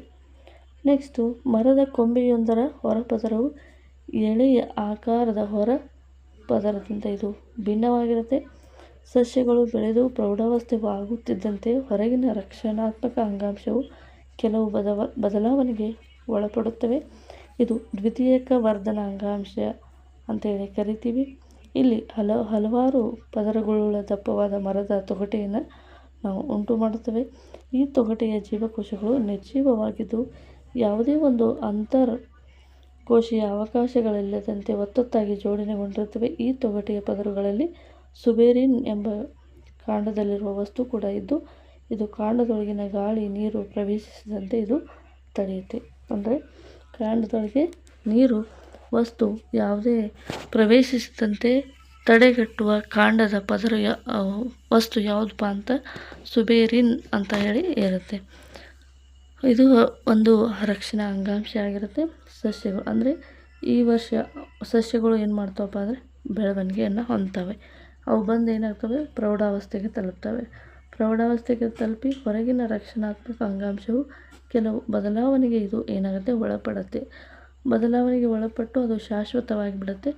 ಅದು ಶಾಶ್ವತ ಆದ ನಂತರ ಇನ್ನೊಂದು ಲೇಯರ್ ಏನಾಗುತ್ತೆ, ದ್ವಿತೀಯಕ ವರ್ಧನ ಅಂಗಾಂಶವು ಒಂದು ಪಟ್ಟಿ ಹಲವಾರು ಪದರಗಳೇನಾಗುತ್ತೆ ದಪ್ಪ ಆಗ್ತಾ ಒಂದು ಮರದ ಪದರನ ಇದು ಉಂಟು ಮಾಡುತ್ತೆ. ಈ ಪದರಗಳ ತೊಗಟೆಯು ಏನಾಗ್ತವೆ, ನಿರ್ಜೀವ ಆಗ್ತಾ ಹೋಗುತ್ತೆ. ಯಾವುದೇ ಒಂದು ಅಂತರ್ಕೋಶೀಯ ಅವಕಾಶಗಳಿಲ್ಲದೆ ಒತ್ತೊತ್ತಾಗಿ ಏನು ಮಾಡ್ತವೆ, ಜೋಡಣೆಯನ್ನು ಹೊಂದಿರ್ತವೆ. ತೊಗಟೆಯ ಪದರಗಳಲ್ಲಿ ಏನಾಗಿರುತ್ತೆ ಅಂದರೆ ಸುಬೇರಿನ್ ಎಂಬ ಕಾಂಡದಲ್ಲಿರುವ ವಸ್ತು ಕೂಡ ಇದು ಕಾಂಡದೊಳಗೆ ಗಾಳಿ ಮತ್ತು ನೀರು ಪ್ರವೇಶಿಸದಂತೆ ಇದು ತಡೆಗಟ್ಟುವಂಥ ಕೆಲಸವನ್ನು ಮಾಡುತ್ತೆ. ನೆಕ್ಸ್ಟ್ ಮುಂದಿನದು ಏನಪ್ಪ ಅಂದರೆ ಸಂಕೀರ್ಣ ಶಾಶ್ವತ ಅಂಗಾಂಶ. ಸಂಕೀರ್ಣ ಶಾಶ್ವತ ಅಂಗಾಂಶ ಅಂದರೆ ಏನು, ಅದರಲ್ಲಿರುವಂತಹ ಕಾರ್ಯಗಳು ಏನಂತ ಈಗ ಡಿಸ್ಕಸ್ ಮಾಡ್ತಾ ಹೋಗೋಣ. ಮೊದಲನೇದಾಗಿ ಇಲ್ಲಿವರೆಗೆ ನಾವು ಚರ್ಚಿಸಿರುವಂಥ ವಿವಿಧ ರೀತಿಯ ಅಂಗಾಂಶಗಳೆಲ್ಲವೂ ಪರಸ್ಪರ ಒಂದೇ ರೀತಿ ಕಾಣುವ ಮತ್ತು ವಿವಿಧ ಜೀವಕೋಶಗಳಿಂದ ಇವು ಮಾಡಲ್ಪಟ್ಟಿರುವಂಥದ್ದು. ಅಂತಹ ಜೀವಕೋಶಗಳನ್ನು ಸರಳ ಶಾಶ್ವತ ಅಂಗಾಂಶಗಳು ಅಂತೇಳಿ ನಾವು ಕರಿತೀವಿ. ಈಗ ಶಾಶ್ವತ ಅಂಗಾಂಶದ ಇನ್ನೊಂದು ವಿಧವಿದೆ, ಇದು ಸಂಕೀರ್ಣ ಶಾಶ್ವತ ಅಂಗಾಂಶವಾಗಿದೆ. ಹಾಗಾದರೆ ಸರಳ ಮತ್ತು ಶಾಶ್ವತ ಸಂಕೀರ್ಣ ಶಾಶ್ವತ ಅಂಗಾಂಶ ಅಂತ ಇದ್ದಾವೆ, ಇವುಗಳನ್ನು ಕಾಂಪ್ಲೆಕ್ಸ್ ಪರ್ಮನೆಂಟ್ ಟಿಶ್ಯೂ ಅಂತ ಹೇಳಿ ಕರಿತೀವಿ. ಹಾಗಾದರೆ ಏನು ಅಂದರೆ, ಈಗ ಸರಳ ಶಾಶ್ವತ ಅಂಗಾಂಶ ಅಂದರೆ ಪರಸ್ಪರ ಒಂದೇ ರೀತಿಯಾಗಿ ಕಾಣುವಂಥ ಜೀವಕೋಶಗಳಿಂದ ಇವು ಮಾಡಲ್ಪಟ್ಟಿರುತ್ತೆ. ಹಾಗಾದರೆ ಕಾಂಪ್ಲೆಕ್ಸ್ ಅಂದರೆ ಏನಾಗಿರುತ್ತೆ ಅಂದರೆ, ಇವು ಅಂಗಾಂಶಗಳು ಒಂದಕ್ಕಿಂತ ಹೆಚ್ಚು ವಿಧದ ಜೀವಕೋಶಗಳಿಂದಾಗಿರ್ತವೆ. ಎಲ್ಲ ಜೀವಕೋಶಗಳು ಸಮನ್ವಯ ಸಾಧಿಸಿ ಒಂದು ಸಾಮಾನ್ಯ ಕಾರ್ಯವನ್ನು ನಿರ್ವಹಿಸುತ್ತವೆ. ಅಂದರೆ ಇಲ್ಲೇನಾಗಿತ್ತಪ್ಪ ಅಂದರೆ, ಸರಳದಲ್ಲಿ ಪರಸ್ಪರ ಒಂದೇ ರೀತಿಯಾಗಿದ್ದು ಇವು ವಿವಿಧ ಜೀವಕೋಶಗಳಿಂದ ಮಾಡಲ್ಪಟ್ಟಿರುತ್ತವೆ. ಇದರಲ್ಲಿ ಏನಾಗಿರುತ್ತೆ ಅಂದರೆ, ಒಂದಕ್ಕಿಂತ ಹೆಚ್ಚು ವಿಧದ ಜೀವಕೋಶಗಳಿಂದ ಆಗಿರುತ್ತವೆ. ಇವುಗಳು ಸಮನ್ವಯ ಸಾಧಿಸಿ ಸಾಮಾನ್ಯ ಕಾರ್ಯವನ್ನು ಇವು ನಿರ್ವಹಿಸುತ್ತವೆ. ಅಂದರೆ ಎಲ್ಲ ಗುಂಪಾಗಿ ಒಟ್ಟಾಗಿ ಒಂದೇ ಕಾರ್ಯವನ್ನು ನಿರ್ವಹಿಸುವಂಥ ಕೆಲಸವನ್ನು ಈ ಕಾಂಪ್ಲೆಕ್ಸ್ ಪರ್ಮನೆಂಟ್ ಟಿಶ್ಯೂ ಅಥವಾ ಸಂಕೀರ್ಣ ಶಾಶ್ವತ ಅಂಗಾಂಶಗಳು ಕೆಲಸ ಮಾಡುವಂಥದ್ದು. ಈಗ ಕ್ಸೈಲಮ್ ಮತ್ತು ಫ್ಲೋಯಮ್ ಇವುಗಳು ಇಂಥವುಗಳಿಗೆ ಸಂಕೀರ್ಣ ಅಂಗಾಂಶಗಳ ಉದಾಹರಣೆಗಳು ಅಂತ ಹೇಳಿ ಕರಿಬೋದು. ಇವು ಎರಡೂ ಕೂಡ ವಾಹಕ ಅಂಗಾಂಶ ಅಂತ ಹೇಳಿ ಕರಿತೀವಿ. ಒಟ್ಟಾಗಿ ಅಂದರೆ ಕ್ಸೈಲಮು ಫ್ಲೋಯಮ್ ಎರಡನ್ನೂ ಕೂಡಿ ನಾಳಕೂರ್ಚ ಅಥವಾ ವೆಸ್ಕ್ಯುಲಾರ್ ಬಂಡಲ್ ಅಂತ ಹೇಳಿ ನಾವು ಕರಿತೀವಿ. ವಾಹಕ ಅಂಗಾಂಶಗಳು ನಾಳಕೂರ್ಚೆಗಳು ಮೇಲ್ಪಟ್ಟ ಸಸ್ಯಗಳಲ್ಲಿ ವಿಶಿಷ್ಟವಾದ ಲಕ್ಷಣವಾಗಿದ್ದು ಇವು ಭೂಮಂಡಲದಲ್ಲಿ ಅವುಗಳು ಬದುಕುಳಿಯಲು ಸಾಧ್ಯವಾಗುವಂತೆ ಮಾಡಿದೆ. ಕಾಂಡವೊಂದರ ಅಡ್ಡಸೀಳಿಕೆಯ ತೋರಿಸಿದೆ, ಅದರಲ್ಲಿ ನೀವು ನಾಳಕೂರ್ಚೆಗಳನ್ನು ನೋಡ್ಬೋದು ಅಂತ ಹೇಳಿ ಕೊಟ್ಟಿದ್ದಾರೆ. ಸೊ ಈಗ ಇಲ್ಲಿ ಹಿಂದಿನ ಒಂದು ಚಿತ್ರದಲ್ಲಿ ಕೊಟ್ಟಿದ್ರು ಡಿಸೆಕ್ಷನ್ ಮಾಡಿ. ಈ ಒಂದು ಚಿತ್ರದಲ್ಲಿ ಕ್ಸೈಲಮ್ ಮತ್ತು ಫ್ಲೋಯಮ್ಗಳನ್ನು ಒಟ್ಟಾಗಿ ಕೂಡಿ ಒಂದು ಬಂಡಲ್ ರೀತಿಯಲ್ಲಿ ಮಾಡಲ್ಪಟ್ಟಿದ್ದಾರೆ. ಇಲ್ಲಿ ಫ್ಲೋಯಮ್ ಇದೆ ಮತ್ತು ಇಲ್ಲಿ ಏನಿದೆ ಕ್ಸೈಲಮ್ ಇದೆ. ಈ ಕೆಳಭಾಗದಲ್ಲಿ ಕ್ಸೈಲಮ್ ಇದೆ. ಫ್ಲೋಯಮ್ ಮತ್ತು ಕ್ಸೈಲಮ್ ಎರಡೂ ಕೂಡ ಇದು ಫ್ಲೋಯಮ್, ಇದು ಗ್ರೀನ್ ಕಲರ್ದು. ಕೆಳಭಾಗದಲ್ಲಿ ಏನಿದೆ ಅದು ಫ್ಲೋಯಮ್ನ ನಾಳಕೂರ್ಚೆ. ಎರಡೂ ಕೂಡಿ ಒಂದು ಕಾಂಪ್ಲೆಕ್ಸ್ ಪರ್ಮನೆಂಟ್ ಟಿಶ್ಯೂ ಆಗಿದೆ ಅಂತ ಹೇಳಿ ನಾವು ಇಲ್ಲಿ ಹೇಳ್ಬೋದು. ಇವುಗಳು ಏನು ಕೆಲಸ ಮಾಡುತ್ತವೆ ಅಂದರೆ ವಾಹಕಗಳಾಗಿ ಕೆಲಸವನ್ನು ಮಾಡ್ತವೆ. ಸೊ ಇವಾಗ ಈ ಒಂದು ವಿಶಿಷ್ಟವಾದ ಲಕ್ಷಣಗಳು ಮೇಲ್ಪಟ್ಟ ಸಸ್ಯಗಳಲ್ಲಿ ಇದು ಕಂಡುಬರುವಂಥದ್ದು. ಸೊ ಇದರಲ್ಲಿ ಈಗ ಕ್ಸೈಲಮ್ ಅಂಗಾಂಶದ ಅದರಲ್ಲಿ ಕೂಡ ಕೆಲವೊಂದಿಷ್ಟು ವಿಶೇಷ ಅಂಗಾಂಶಗಳನ್ನು ಕೂಡ ನಾವು ಕಾಣ್ಬೋದು. ಕ್ಸೈಲಮ್ ಅಂಗಾಂಶವು ಟ್ರ್ಯಾಕಿಡ್ಸ್ಗಳು, ನಾಳಗಳು, ಕ್ಸೈಲಮ್ ಪೇರೆಂಕೈಮ, ಕ್ಸೈಲಮ್ ನಾರುಗಳನ್ನು ಹೊಂದಿದೆ. ಎಷ್ಟು ಭಾಗಗಳನ್ನು ಹೊಂದಿದೆ? 4 ಭಾಗಗಳು. ಟ್ರೆಕಿಡ್ ನಾಳಗಳು, ಕ್ಸೈಲಮ್ ಪೆರೆನ್ಕೈಮಾ, ಕ್ಸೈಲಮ್ ನಾರುಗಳನ್ನು ಇದು ಹೊಂದಿದೆ. ಟ್ರೆಕಿಡ್ ಮತ್ತು ನಾಳಗಳು ಮೊದಲನೇ ಒಂದು ಪಾರ್ಟು ಟ್ರೆಕಿಡು ಮತ್ತು ನಾಳಗಳು ದಪ್ಪವಾದ ಕೋಶಭಿತ್ತಿಯನ್ನು ಹೊಂದಿದ್ದು ಬಹುತೇಕ ಇವು ನಿರ್ಜೀವ ಜೀವಕೋಶಗಳಾಗಿವೆ. ಟ್ರೆಕಿಡ್ಗಳು ಮತ್ತು ನಾಳಗಳು ಕೊಳವೆ ಆಕಾರದ ರಚನೆಯನ್ನು ಹೊಂದಿರುತ್ತವೆ. ಇವು ನೀರು ಮತ್ತು ಲವಣಗಳನ್ನು ಮೇಲ್ಮುಖವಾಗಿ ಸಾಗಿಸಲು ಇವು ಸಹಾಯವನ್ನು ಮಾಡುತ್ತವೆ. ಅಂದರೆ ಸಸ್ಯದ ವಿವಿಧ ಭಾಗಗಳಿಗೆ ನೀರಿನ ಅವಶ್ಯಕತೆ ಇರುತ್ತೆ. ಆ ನೀರಿನ ಅವಶ್ಯಕತೆಗಳನ್ನು ಇವು ತಮ್ಮ ಮೂಲಕ ಏನು ಮಾಡ್ತವೆ, ಸಸ್ಯದ ಭಾಗಗಳಿಗೆ ಕಳಿಸುವಂಥ ಕೆಲಸವನ್ನು ಮಾಡ್ತವೆ. ಆ ಕೆಲಸವನ್ನು ಮಾಡುವಂಥ ಕೆಲಸ ಯಾವುದೆಲ್ಲ ಮಾಡುತ್ತೆ ಅಂದರೆ ಟ್ರೆಕಿಡ್ಗಳು ಮತ್ತು ನಾಳಗಳು ಕೊಳವೆ ಆಕಾರದಲ್ಲಿದ್ದು ನೀರು ಮತ್ತು ಲವಣಗಳನ್ನು ಇದು ಏನು ಮಾಡುತ್ತೆ ಅಂದರೆ ಸಸ್ಯದ ವಿವಿಧ ಭಾಗಗಳಿಗೆ ಕಳಿಸುವಂಥ ಕೆಲಸವನ್ನು ಮಾಡುತ್ತೆ. ಎರಡು ರೀತಿಯಾದ ವಿಧಗಳಿದ್ದಾವೆ. ಇವುಗಳಿಗೆ ಕ್ಸೈಲಮ್ ಪೆರೆನ್ಕೈಮಾ ಮತ್ತು ಕ್ಸೈಲಮ್ ನಾರು. ಇಲ್ಲಿ ಎರಡು ರೀತಿಯಾದ ವಿಧಗಳಿದ್ದಾವೆ. ಕ್ಸೈಲಮ್ ಪೆರೆನ್ಕೈಮಾ ಇದು ಆಹಾರವನ್ನು ಏನು ಮಾಡುತ್ತೆ, ಸಂಗ್ರಹಣೆ ಮಾಡುತ್ತೆ. ಕ್ಸೈಲಮ್ ಪೆರೆನ್ಕೈಮಾ ಇದು ಬರೀ ಆಹಾರದ ಸಂಗ್ರಹಣೆ ಮಾತ್ರ ಮಾಡುತ್ತೆ. ಕ್ಸೈಲಮ್ ನಾರು ಪ್ರಧಾನವಾಗಿ ಸಸ್ಯ ದೇಹಕ್ಕೆ ಆಧಾರವನ್ನು ಒದಗಿಸುವಂಥ ಕಾರ್ಯವನ್ನು ಇದು ಮಾಡುವಂಥದ್ದು. ಸೊ ಕ್ಸೈಲಮ್ ಅಂಗಾಂಶದಲ್ಲಿ 4 ವಿಧಗಳಿದ್ದಾವೆ. ಒಂದು ಟ್ರ್ಯಾಕಿಡು, ನಾಳಗಳು, ಕ್ಸೈಲಮ್ ಪೆರೆನ್ಕೈಮಾ, ಕ್ಸೈಲಮ್ ನಾರು. ಟ್ರ್ಯಾಕಿಡ್ ಮತ್ತು ನಾಳಗಳು ಕೊಳವೆ ಆಕಾರದ ರಚನೆಯನ್ನು ಹೊಂದಿದ್ದು ನೀರು ಮತ್ತು ಲವಣಗಳನ್ನು ಮೇಲ್ಮುಖವಾಗಿ ಸಾಗಿಸಲು ಇದು ಸಹಾಯ ಮಾಡುತ್ತೆ. ಕ್ಸೈಲಮ್ ಪೆರೆನ್ಕೈಮಾ ಇದು ಆಹಾರವನ್ನು ಸಂಗ್ರಹಣೆ ಮಾಡುತ್ತೆ. ಕ್ಸೈಲಮ್ ನಾರು ಇದು ಪ್ರಧಾನವಾಗಿ ಸಸ್ಯಕ್ಕೆ ಆಧಾರವನ್ನು ಒದಗಿಸುವಂಥ ಕೆಲಸವನ್ನು ಮಾಡುತ್ತೆ. ಸೊ ಇಲ್ಲಿ ಟ್ರ್ಯಾಕಿಡ್ಗಳು ಯಾವ ರೀತಿಯಾಗಿರ್ತವೆ ರಚನೆಯನ್ನು ಕೊಟ್ಟಿದ್ದಾರೆ. ಇದು ಟ್ರ್ಯಾಕಿಡ್ ಈ ರೀತಿಯಾಗಿರುತ್ತೆ. ಇದರಲ್ಲಿ ಸಣ್ಣ ಸಣ್ಣದಾದ ರಂಧ್ರಗಳಿರ್ತವೆ. ಈ ರಂಧ್ರಗಳ ಸಹಾಯದಿಂದ ಮತ್ತು ಇದು ನಾಳಗಳು ಅನ್ನುವಂಥದ್ದು ಈ ರೀತಿಯಾಗಿ ರಚನೆಯನ್ನು ಹೊಂದಿರುತ್ತೆ. ಕ್ಸೈಲಮ್ ಪೆರೆನ್ಕೈಮಾ ಈ ರೀತಿಯಾಗಿರುತ್ತೆ. ಇವುಗಳ ಕೆಲಸ ಏನಪ್ಪ ಅಂದರೆ ಇವು ನೀರು ಮತ್ತು ಲವಣಗಳನ್ನು ಸಾಗಣೆ ಮಾಡುವಂಥದ್ದು. ಕ್ಸೈಲಮ್ ಪೆರೆನ್ಕೈಮಾ ಏನು ಕೆಲಸ ಮಾಡುತ್ತೆ ಅಂದರೆ ಇದು ಆಹಾರದ ಸಂಗ್ರಹಣೆ ಮಾಡುವಂಥದ್ದು.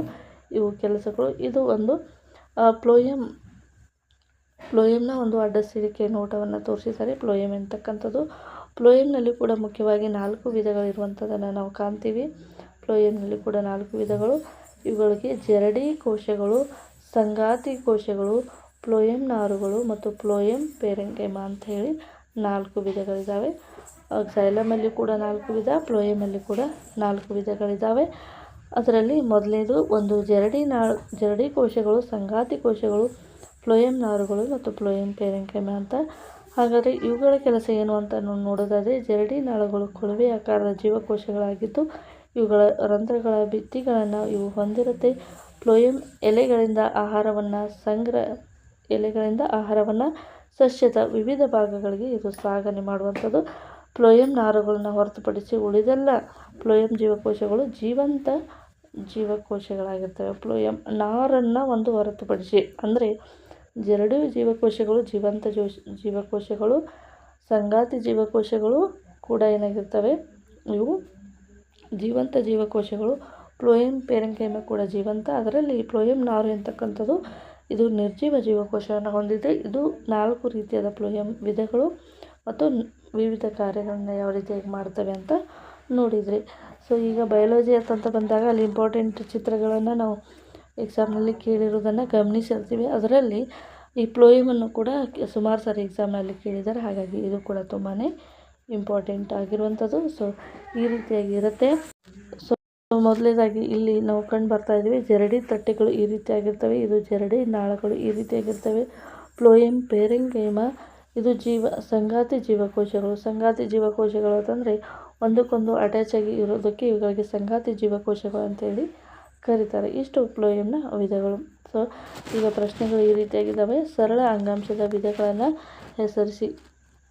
ಕ್ಸೈಲಮ್ ಪೆರೆನ್ಕೈಮಾ ಮತ್ತು ಈ ರೀತಿಯಾಗಿ ನಾವು ವಿಧಗಳನ್ನು ನೋಡ್ತೀವಿ. ಕ್ಸೈಲಮ್ ಪೆರೆನ್ಕೈಮಾ, ಕೋಲೆನ್ಕೈಮಾ ಮತ್ತು ಸ್ಕ್ಲೆರೆನ್ಕೈಮಾ ಇವು ಸರಳ ಅಂಗಾಂಶದ ವಿಧಗಳನ್ನು ನಾವು ಕಂಡಿದ್ವಿ.